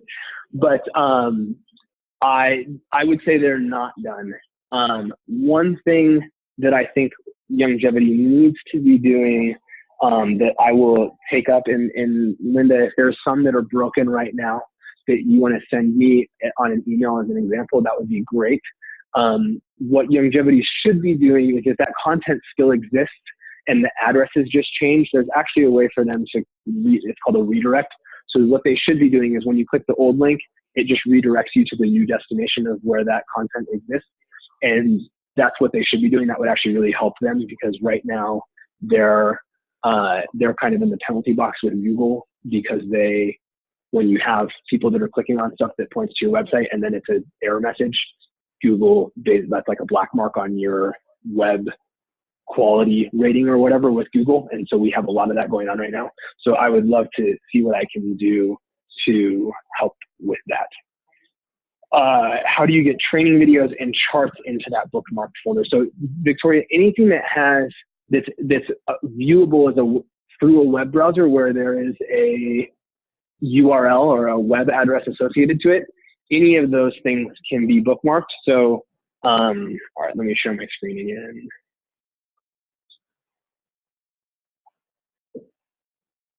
So just as an example,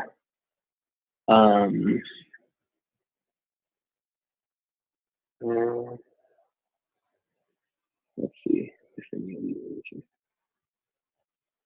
Training.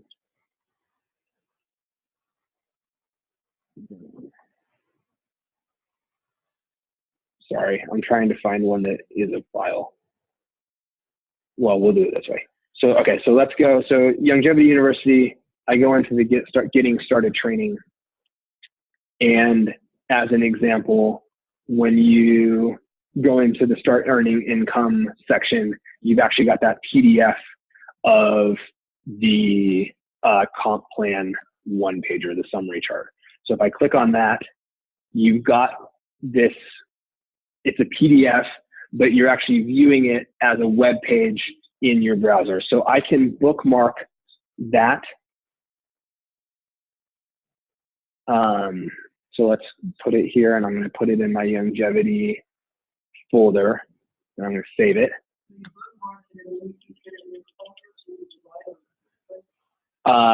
So you would, on Chrome, there's a little star off to the right, and so that's what you click to indicate that you want to bookmark that page. And then it lets you select where you want that to go. So now let's say here I am, I clicked on longevity, and I can click on that comp plan summary, and it's still going to take me to that spot. So as long as it's got a URL like up here, you can bookmark it, even if it's PDF, even if it's a video, even if it's any of those things. And a lot of the times, if you look like the embedded videos that we have, let's see if I can show you that. Like, let's say you wanted to send people straight to this video. Yep. Okay. Yeah. Sorry, I went kind of fast on that. So I'll show you this one right here. So this is the video. So let's say I don't want to send them just to this page that has all this stuff on it. Instead, I want to send them just specifically to this video. So that video is what's called embedded. So that video is actually on Vimeo or on YouTube. It's on Vimeo in this case, and it's embedded into the page. But if you wanted to just say, I want to send them straight to that, I don't want them to see anything else, just go straight there. If you look up here in the top right, you've got some options, and these are Vimeo options. So there's a share button. And so when you hit share, there's then a link to where that video is hosted on Vimeo's website, or on YouTube if it was in YouTube. So I click on that. Now I'm on Vimeo's website, and this is just that video. It's nothing else. So now, if I want to do that, I can bookmark just this page. So this is the part that you're talking about. So I want to bookmark this page. So I'm going to tap the star, and it's going to say, what do you want to name that video, or what do you want to name this bookmark? So I can either pre-select the name that was already there, or I can type my own name there and change it. So I'm going to change it to JGK, because that makes sense, of course. And then you can pick the folder. So the bookmarks bar would put it out here, like right next to Dad Zoom, which is the TomChenaultZoom.com. I just have it so I can go there easily.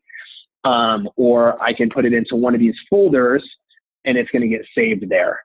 So that's how you're going to configure. You're going to name it, and you're going to pick where you want it to be in your bookmarks. And then as soon as you click done, it's going to be there. Mm-hmm. Yeah. So if you go, again, this is on Chrome, but if you go to that far right, there's a little option section, and you've got bookmarks. And so then you can you can go to the bookmark manager, and it gives you a place where you can edit any of the different sections and delete stuff or add stuff or move it around or whatever. So it makes it pretty easy to do that. Yeah, it's pretty handy. Okay, so I think that's probably good as far as those tools.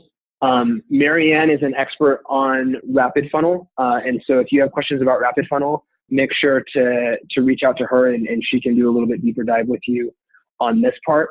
And then if you have questions about YGY Builder, there's going to be some coverage of that at Leadership Mastery this weekend. But Scott Bardulis and Joel Malley, M-A-L-Y, who are both on Facebook, are kind of the two big experts around that one. And so they can come in and do some training and help you get started there. And there's a Facebook group to support those as well.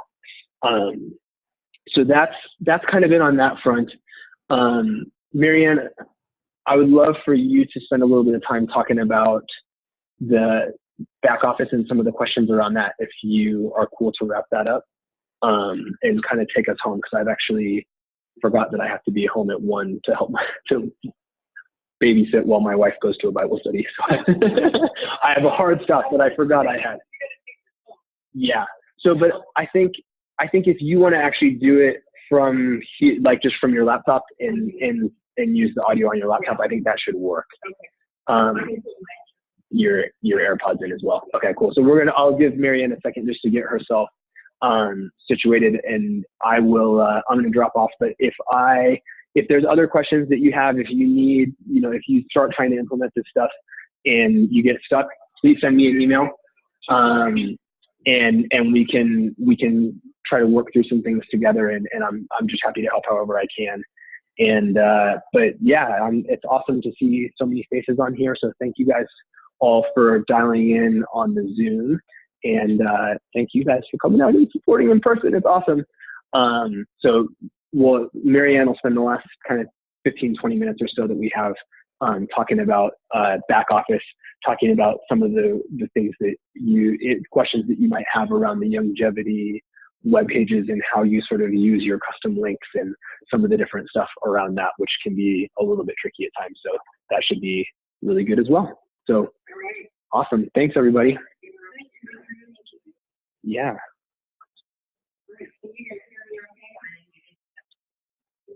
I'm not hearing you. Okay, can you hear me now? Okay, nice. All right. So Adrian's out of here, and we're going to take it over here. So look, I'm going to just really quick, I'm pulling up the back office so that I can, we have Elizabeth Taylor's on my team, and we used her back office to train.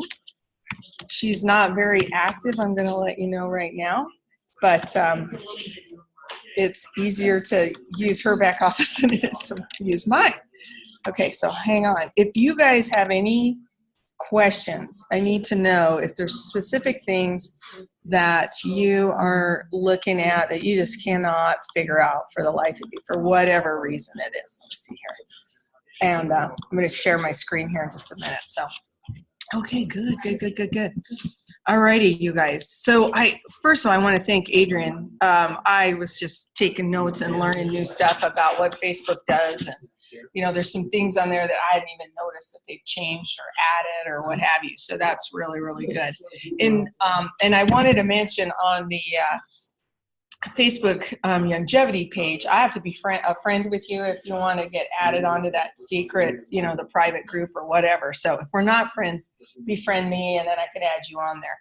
I'll put you in, and then they'll do their due diligence to make sure you're part of longevity. All right, so what do you guys want to see here? What is it? Is there a place that I can go to see what my rank is to make sure I'm maintaining my? Okay, good. I don't even have a rank. Okay. Which terms be what I'm looking for. Okay, so I'm going to screen share here, and hang on one second. And oh, hang on here. All right, so somehow, I've got to change something around here because it's not letting me screen share because I don't think I'm the host anymore for some weird reason here. And I'll get that up there. You guys can see, you can see me, right? I can see me. It says I'm the host.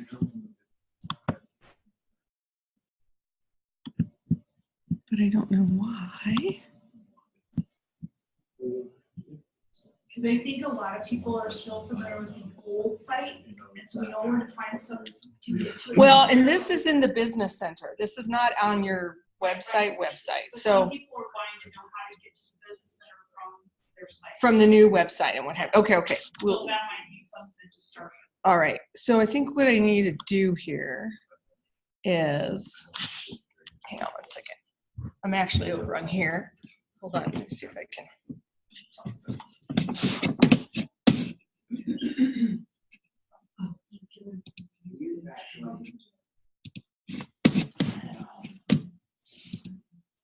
Okay, so I can screen share on here. Okay, so let's do this here. And I'm on a PC, so ironically.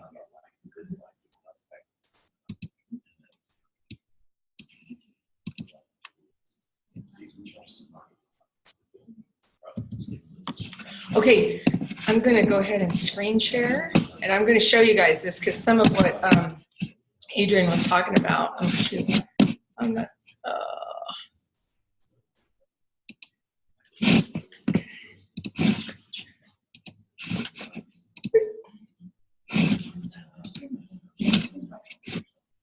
Okay, this is James's computer, so I do not know it very well, but I'm going to work through this here. Okay, if you look up here, you can see these are all my bookmarks. And for instance, I thought it was funny because this is all the bookmarks I have for longevity. And all these different like YouTubes and video, as you can see, it goes on and on and on and on and on and on and on. So these are, places that I access. But right here at the very top in my bookmark, I have the extranet, which is going to take us to the business center, right? Okay, now I got to get Elizabeth Taylor's info in here. But I'm going to show you quick. Let me get her set up, and then I'm going to show you how you can go there from other websites, right? Okay, Elizabeth Taylor. Oops, hold on here.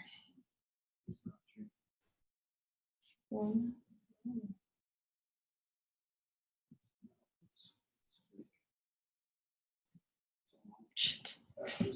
Sorry about that. Oh, look, there she is.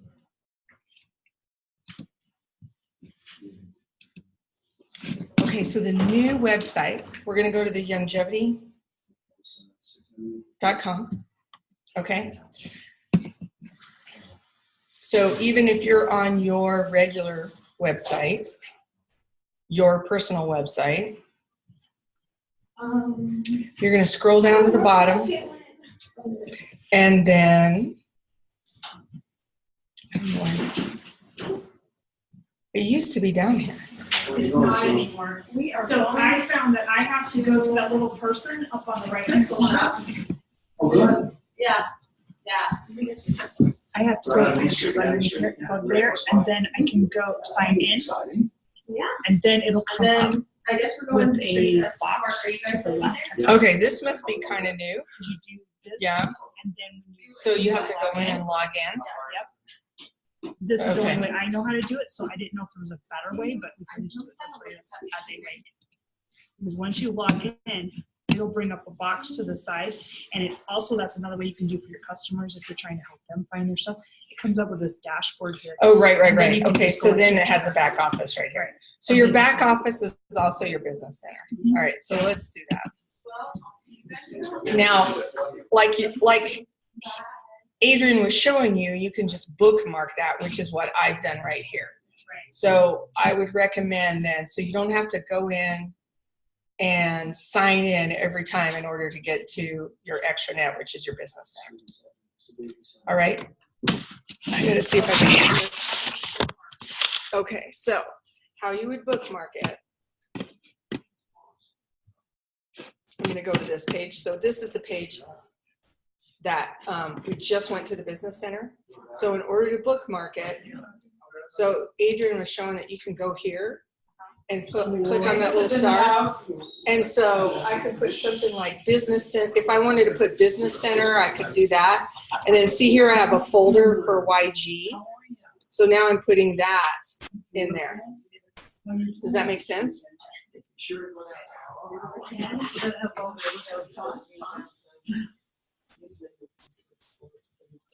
Yeah, yeah. So it's already in there, but it'll have that back office information. Okay. All right. So now we've logged in. And what I'm going to do is I'm going to move from left to right and show you guys, you know, a little bit about each one of these sections. So the info center, oh, I already got logged out.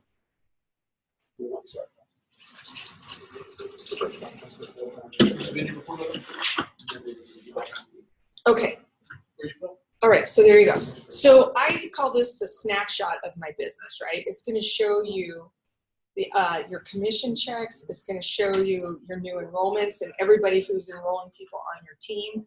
And then Corey Gold said something one time at a call. He said, how you know your business is growing is by how many auto ships you have. And this will show you how many people are on auto ship, and it'll also show you how many of each distributor, how many of each, you know, 1-star executives, 2-star executives, 3-star executives that you have in your downline.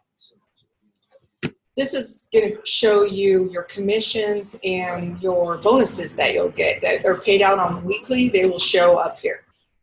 And then again, your new enrollments. Over here you have who you personally, get me back. I'm leaving on this right now. Oh, you already got it right. Oh, okay. Well, whoever's left with lunch? Yes, Shannon. Okay, all right. Perfect, okay. Sorry about that. We got people, all kinds of people for the Estes Park thing. Okay, so we've got, so over here it shows all the people you've personally enrolled. Then your volumes the last 3 months, and then your front line. So all those people that are on your front line will show up here. And then over here to the right, there's a little graphic which is from the entire time that you've been in longevity. And then your downline membership growth. So you can watch and see if things are declining on memberships or increasing. And then your auto ship profile is here. Okay? All right, so now we're going to go to profile and my profile. And a lot of times people will say, well, hold on, I'm going to show you that in just a second. But anyway, so just make sure this is the correct information, how you're getting paid, if it's a physical check. And then underneath the edit profile, a lot of times people are like, oh, I need to change my email. So this is where you would change it. If you've gotten a new email and all of a sudden you're not getting the emails from the company, then you need to go in here, make sure you update your email, and then only click this if you want to opt out. But a lot of times people have selected that and they don't even know it. The other thing here is accrue weekly bonus payouts. So what you can do is you can have it so that you just get all your bonuses paid at once. Or if it's unselected, then you will get paid every time you have a bonus, then you'll just get paid that. So if you have 3 or 4 come through in a month, you can do it that way. All right? Okay, now on my orders, so for instance, if there's a special deal going on or you want to place an order in between or you want to get, one of these tickets, I think they're coming up with the women's event's going to be back here. And you can see every single one of the verticals are in here, or like the VIP rewards, like you can sign up for the VIP rewards, which is great. I get all kinds of fun stuff. You can set up for the mineral makeup. So when you hit this category, it gives you all the information in that category, or you can search up here. Okay, so that's for like new orders. Any questions around that? So do you need to use the codes for those, or can you just use a word that will be the phrase? And how specific do you have to get? Say that again. You know what? This is actually a pretty good search. So you can put in all the like if you just said BTT, Or whatever, I would say, you know, like, cause sometimes like I punch in BTT and it'll say 0 Yeah. matches. And I'm like, what do you mean it's not? You know, so do I have to punch beyond? So BTT is in, it's in this back area. What I love about this is when you do the search, you get a picture, you get the description, right? You don't have to go to the category. You know, like when you're trying to add something to your auto ship. Right. You know, and you have to Now, go to the category. right. So over here, this is it doesn't go to your auto ship unless you want it to. And then you can put it over. So that was loud. All right. So now it actually opens a separate tab. So we're going to go back. Okay. So your order summary shows you how many orders that you've made. So she came in, Miss Elizabeth did, has no orders. Again, this would show all of your orders. And then you can, over here, you can see the invoice and you can see the tracking. So when your distributors call you and go, I don't know, I haven't gotten my order yet. I don't know what to do. So you can go tell them, go into my orders, select my orders, and it'll show right here. They can view the invoice and they can see the tracking and click right through and go right to their order. So teach a man how to fish, right? Okay. All right. And then my custom orders are just, again, custom orders that you put in. Is there a way to take customers off if they have passed away? Yeah, I just need to email longevity. Yeah, just tell them. Yeah. I know, I have that. I have a couple people in there, they're 100, maybe 120 now. Yeah. So I'm not going to go into the auto ship. All of you guys should know how to do an auto ship, but you can actually do your auto ship right here as well. And then customers, a lot of times people go, where did all my customers go? There's no customers there. Well, these are retail customers. They're not your longevity behind the scenes customers, right? Right. So I do have several retail customers that went to my website, ordered products. And what I do is I call them and say, hey, I know where you can get this stuff for wholesale. Okay? All right, so genealogy, I'm going to start at the very bottom because this is my favorite screen. Volume totals, okay. So what you'll see here is there's two columns. There's the bonus volume, and then there is the qualifying volume. So the big difference here is this is what you get paid on, your bonus volume. So a lot of times, like for instance, when you sign up a CEO Mega Pack, right, you will get qualifying volume, which is what you break up on, and you'll get a 500. But what you're going to get paid on is like 110. Okay? So really, this is where you want to look and see your business growing. I have had months where my qualifying volume is down, but my bonus volume is up. Does that make sense? Because people have bought stuff that there's higher bonus volume on. And what you want to pay attention for yourself, which I do, is I order certain products. If I can find a good product in longevity that's got a higher EV that I'm going to make more money on, I'm going to order it there versus maybe one of our. So I hope you guys didn't hear that, but it's true because some of the products are a little bit of duplication, right? And I'm like, hey, I get paid more on this one. I'm going to order that one. So there you can see, and some of them are even. So some of them, the BB and the QB, and you'll even find a few where the BB is actually higher than the QB. So there's a couple in there. So yeah. Joy of the month. Yep. $39 it's 50. Right. That's like the oils. The oil of the month is 50/50. So you get paid 50 QB, and it's usually worth a lot more. So it's good to see. All right. So anyway, and then you can see that you have different categories, right, by leg. So, I mean, I use this a lot, right? I'm wanting to qualify. I want to see where my legs are and what's going on with them. So I'm Go ahead. Okay, so when you're looking at this, when you look at your comp plan summary thing, and they're saying you want to have like a 300 or 250 or whatever, what number am I wanting to look at? Am I wanting to look at my QB number and looking at what it says PB or GB Is that what I'm trying to look at, or? It's for your qualifying. So qualifying. That's qualifying volume.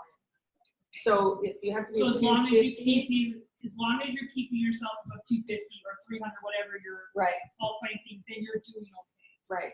So your 250, you might be paying 275, or depending on what it is. But as long as you are 250 on your qualifying volume, that's how you rank and whatnot.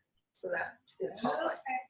Don't you have to make sure that the structure is in place? Oh, yeah, Everybody Oh yeah, is you in still it. have your 3 customers or active Yeah. people or whatever like that. But Right. as long as you're keeping your qualifying volume above that 300 or whatever, Whatever it is. then you're in a depending on the position that as long as you keep building, you're keeping yourself okay. Right. All right. Okay, let's see. Oh, okay, so somebody was just, somebody asked about the questions. Okay, so what, okay, hold on here. Okay, so the question, Robin, was which level here is it that you need to use as your qualifying? So when you are putting in your qualifying rank order, if it's 200, 250, or 300, that's where it shows up right here on qualifying volume. So just so you know, what you get paid on is probably going to be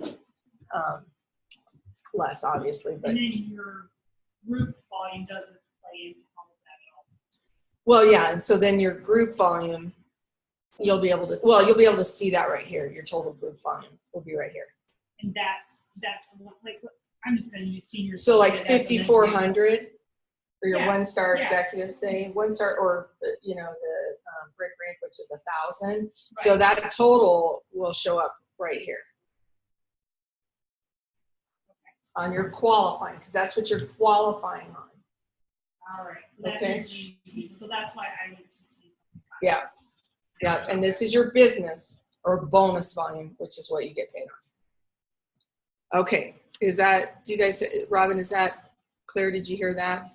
Linda, I was just, Could you repeat that real okay. quick? What's that? Oh, could you repeat what you just said? For the qualifying volume? Okay, so your volume, this is your qualifying volume. So if you need to have 5,400 in your first 3 levels, and I'm going to show you another page so you'll be able to see that because we do compression and everything. But this is where that volume is showing up right here. This is what you're getting paid on. So if you have 250 here, you might, it just depends on what you're getting paid on here. It's going to be different than what you have here in most cases. Does that make sense? Okay.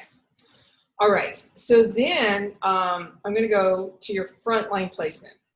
So when you sign people up, you have 60 days to move them around. Now, I don't have anybody here. Elizabeth hasn't signed anybody up. But should she, you're going to see all the information right here. Now, we talked about this yesterday. You want to build high and tight, right? You want to keep all your volume in your first 3 levels because that's what you're going to rank on. And so within that 60 days, you see who's moving and shaking, who's actually building a business, and that's where you're going to move people with the intention of you move, I move. So you're not going to put people under people who aren't doing anything. Even if they tell you they're going to be doing something, you want to see them actually doing something. All right? So activity. So maybe you have somebody that with one more person, they're going to rank up to that, next rank. And so you might say, hey, I've got a customer. They've got some great volume. This could help you to rank up, and I'm going to move them under you. So you would put that associate's number in here, and then, it would move under them. So You can only move that person in that first 60 days that customer is in your stuff, or are you talking about let's say I signed, a girl named Kathy up, and then I could put her under one of those people in that first 60 days, but I couldn't, like, if she starts wanting to really build, then I have somebody else that's a good customer. I can't move that person if they've been with me more than 60 days. Right. I mean, they're, Okay. All right. Yeah. Okay, so what Tammy was asking about is moving somebody under somebody within that first 60 days, but after that, it gets a little more complicated, so. Okay, all right. Can you move it under one person and then change your mind? Within that 60 days? I guess so, yes. Once they're moved, they're moved. If you want to write to Longevity and say, hey, I accidentally, like you couldn't do it yourself, but if you wanted to say, oh, I meant to move on under this person, then you could, you know, if it's after the 60 days, then you have to get approval for 6 levels up. Of people saying, yeah, it's okay, you can move it. And sometimes, you know, that gets a little bit cumbersome depending on what's going on. All right. This is your personally enrolled report. So what she was asking is if you accidentally put somebody under somebody you didn't mean to, you know, then within that 60 days, you could let Longevity know you wanted to move them someplace else or what have you. And so then this would be the personally enrolled report that I'm showing right now on the screen. And so all your people, and why is that important? Because as a 1-star, in order to get your volume, right, in order to get your car bonus, you have to personally enroll 12 people. And what a lot of times is somebody's feeding you a bunch of people, that's all right, but guess what? You're not like personally enrolling anybody, so you're not gonna get that qualification to get that car bonus. So you have to be building your own business, right? So, and I would recommend to get more than 12 on you know, because sometimes some people don't order, right? So, okay, and it has to be over $100. They have to be, or 100 QB. It has to be over 100 QB in order to qualify. I have a question on the front line one that you were just talking about. Okay. Within the first 60 days. Mm-hmm. If you have somebody on your front line that you've enrolled and you either put people under them or they enroll people, but they're still on your front line, can you still move them within the first 60 days and all those people move with them? Mm-hmm. Okay. Yep. So what Allie was asking, if you put some people under somebody when they're new within the 60 days, and then you want to move them off, you know, under somebody else, the people that are under them will go with them. Okay. All right. And then genealogy search. You know, this is obviously if you want to search somebody in your downline, you can put in their first and last name or their rep number if you know that, or, you know, email company. I'm hoping at some point we have phone number in here, because I always feel like I have somebody's phone number before I have all the other stuff. Okay, and then I'm going to go to advanced genealogy. Either one of these, like advanced, I use this a lot. And, you know, for instance, because I have people all over the world, right?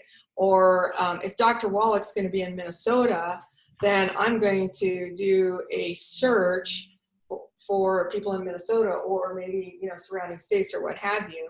And then down here, if you look at this advanced options, which a lot of people have totally missed that, you can actually go in and deselect certain things. So if I don't want to know, I don't need to know who enrolled them or what their sponsor ID is, or, you know, I don't need to know. So you can even see their rep status, what they ordered last month. So you can customize this report to be whatever it is that you want.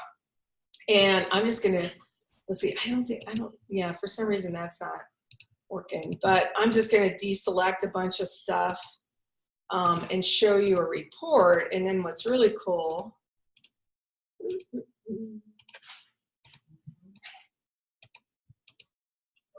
I'm not going to divide it up too much, but anyway, you can hit submit. So now it's going to, oh, there's not too many here to look at. So what I do here is you can go to export, and now you can make this into a CVS or, you know, an XML or tabbed or emails, so that you can use that to send out an email to, or you can use it to send out a newsletter, or whatever it is that you want. Does that make sense? Okay. And same, and in your downline, you can, you know, check out, see how many levels you want to see. So maybe you just want to see, I want to see the, you know, who's in my first 3 levels.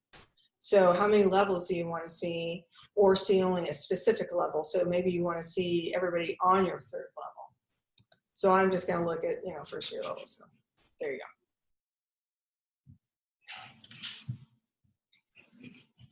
And then that's only going to give you the data for that particular month that you're in at that moment, right? Yeah, I believe that's how it is. You know, like Or the right last then, as of, reporting, yeah. at that. Okay. So you could have someone that's on auto ship, they're not showing up as having any QB or anything because their auto ship day is until tomorrow. Does that Right. make sense? Okay. So one of the things, yeah, so what she was asking is like, so one of the things to know, when you look at this volume totals right here, this is just people who are ordering.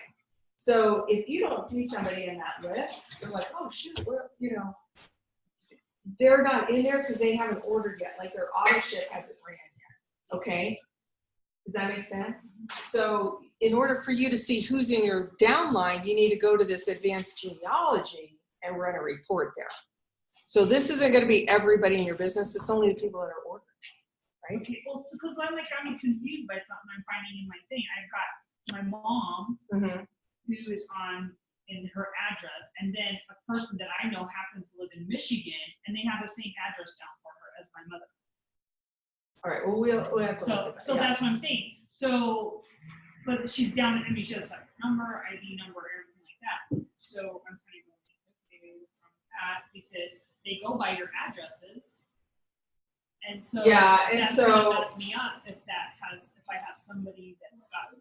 Yeah, and that might have been, I think on some of the sign up stuff, like if somebody's address was already in there and you're signing up a new person, like that address was sitting there, and so you'd either have to clear it out.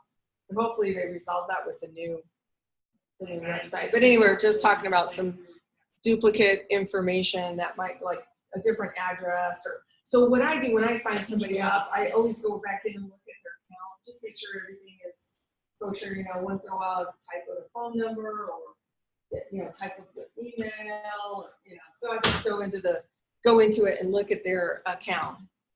And the way you could do that when you do your, you could just pull up your genealogy search, or you can look at it through the info center. When you have people here, you can just click on it and look at it. Okay, so then we're going to go to my bonus qualifications, and this is like a cheat sheet. Have you guys ever been there yet? Have you seen this one? Okay, so we're gonna go to April. Now here's what's so cool about this screen. Right here, if you look at this, it explains each one of your levels is on here. It says personally enrolled, brand associate or higher for 1-star car bonus. So over here, screen's right there, you can see all the numbers in here. So if you have, you have 11 people and it's the last day of the month, you're like, I need 12 people that card qualify. You can look and say and see who's ordered less. Like I've had people that have ordered like 89, right? Or, I don't know, whatever. They're really, or like they normally order 150, but this month they only ordered 99. So you have a couple options there. You can either call them and go, hey, I just noticed blah, blah, blah.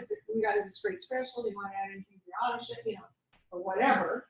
Or you can just go ahead and throw in a little order underneath their account. So that bath bar, I've been using that a lot because it's like 5. It's like 5 QB or something like, because I'm like 98, really? Lip balms for. Lip balms for. So I actually have like a little list of little things that I could throw in there that I use on a regular basis. Toothpaste, the bar soap, all that little some essential oil that I love or whatever. Anyway, so having in those little filler orders are always great. You can move an order under, say you have a new customer and they place an order.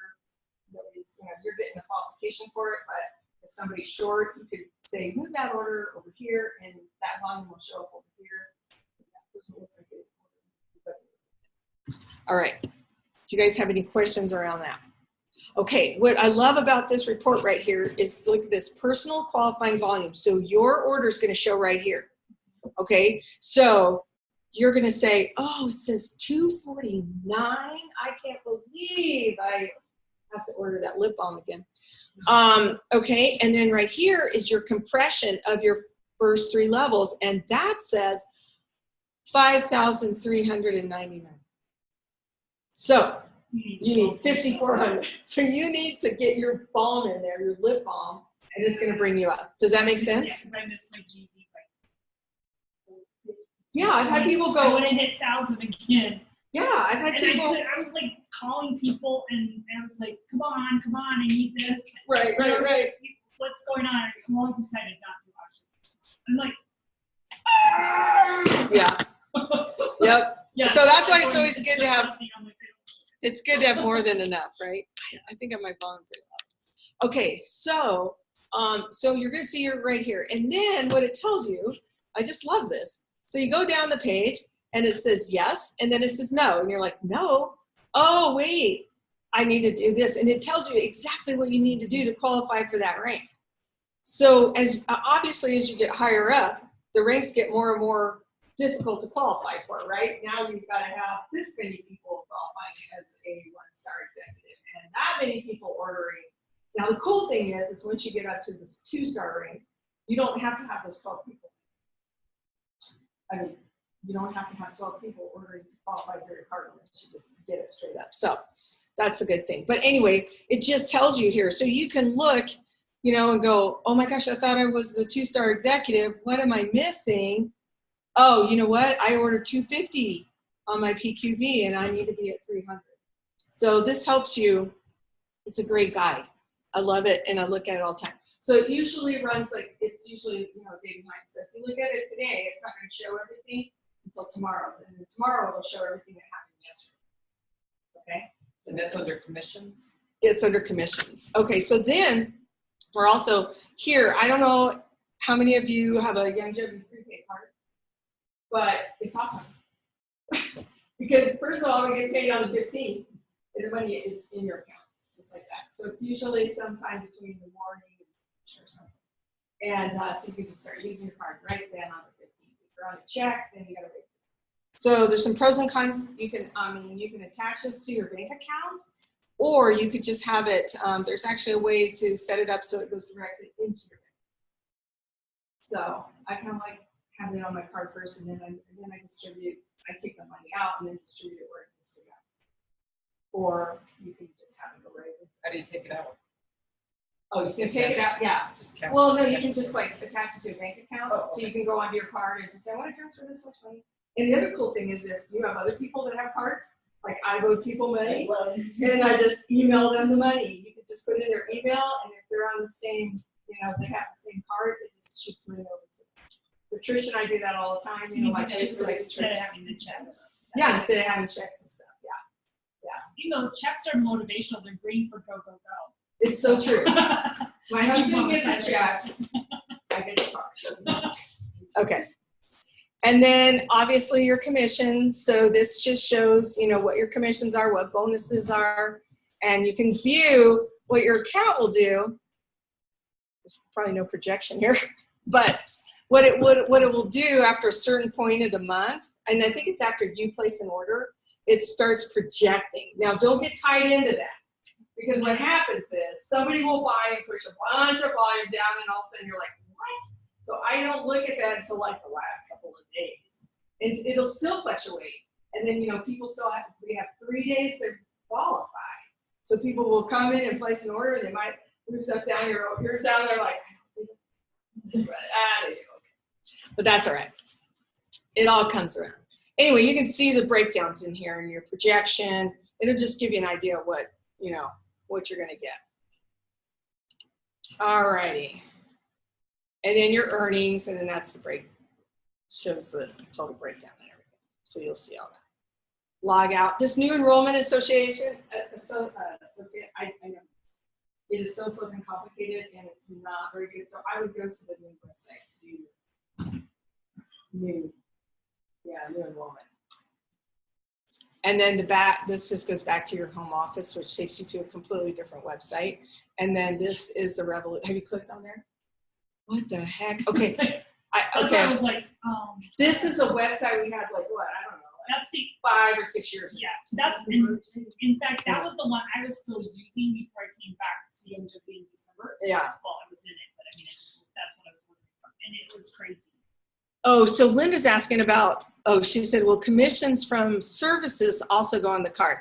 I am going to say probably yes, they should, because the way the commissions are, but I can't. I think David Retz might be the guy to ask about that. Has anybody had any experience with that? I do have somebody that's doing the DAC loan stuff, but I haven't really paid attention. I just see the money show up. Okay. All right, so we're going to go back here.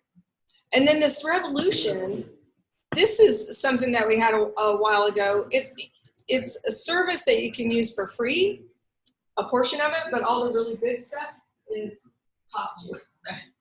Otherwise, it looks pretty much like the back office that you already have, only different.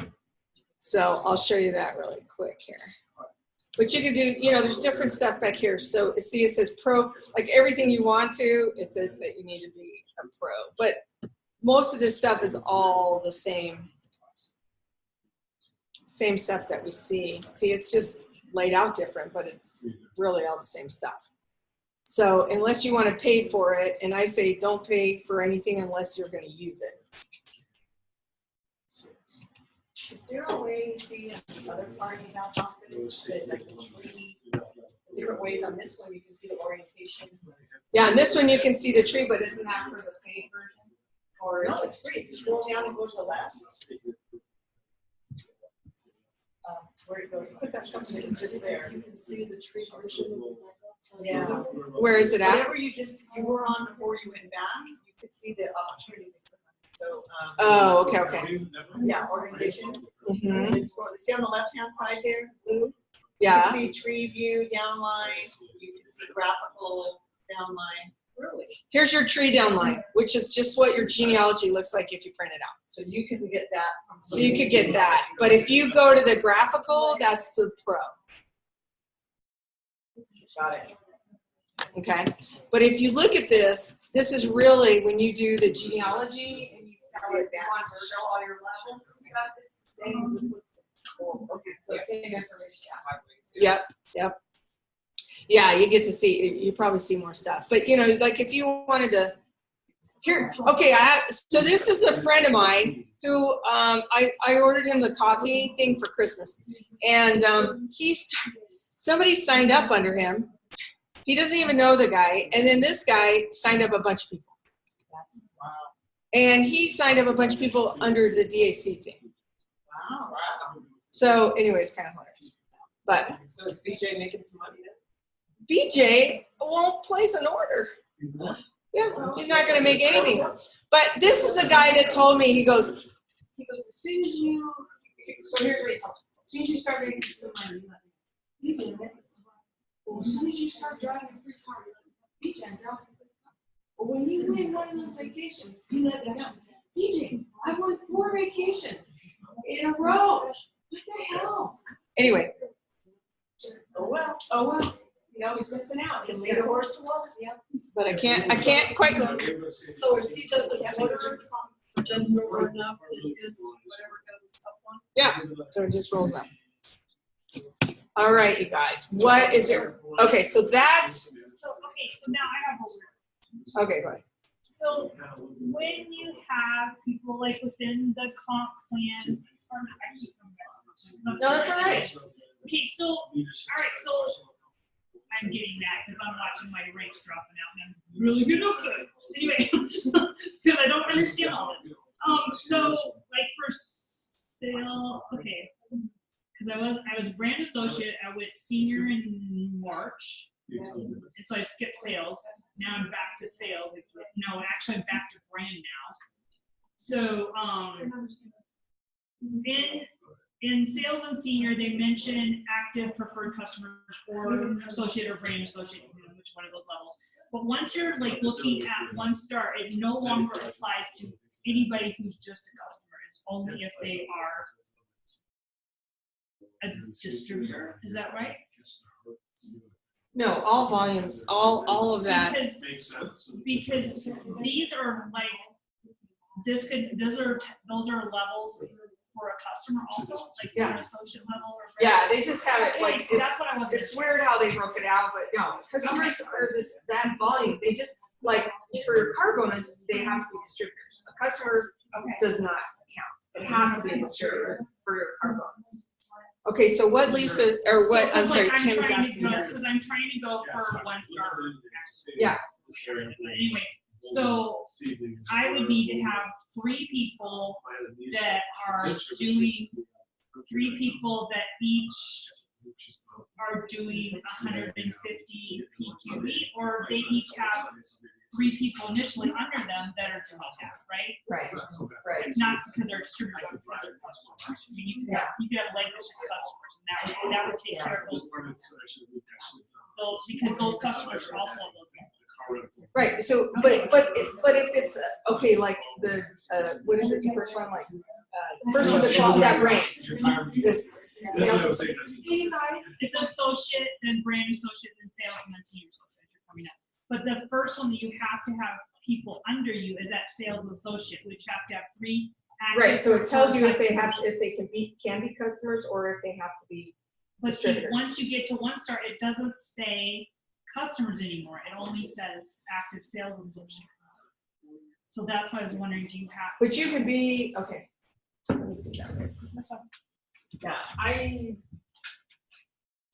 I think that it's not. It doesn't. Right. It doesn't change at that point, so it should still say 3, but then you gotta 3 have active more. sales associates or above. So that's gonna So be that's people what you, that are getting yeah, this. you do have to have sales associates, but under those sales associates could be preferred customers. Does that make sense? So sales associates have to be distributors then, right? Yes. That's what I got. Okay, yes, I see what you're saying. So it can't be someone who's actually doing that level because, or like they would technically be looking like they were that level as a customer because they have customers underneath Yeah, them. but a customer is not gonna make any commissions. Right, they're not. So Yeah, they're not so I would associates. just, you gotta call them and go, you are signing people up and you're not making any money. You wouldn't have people at that, you see what I'm saying? Yeah, because people are under them. People are under them and they're not But they're making not any making money. commissions. Yeah. So we need to pop them as a distributor, say, hey, Right. dude, give me $25. So we Yeah. can make this happen. Yeah, because now you're gonna make that money back and more. Yeah. So yeah, I see what you're saying. That's why, yeah, you're not gonna have a customer signing people on. They should. Right, okay. That's what I wanted to make sure. Okay. All right. Do you guys, on screen, do you guys have any questions? All right, anybody else have any questions? What time is it? Oh my gosh, it's 1:24. We went over almost a half hour. All right, you guys, we're ending this.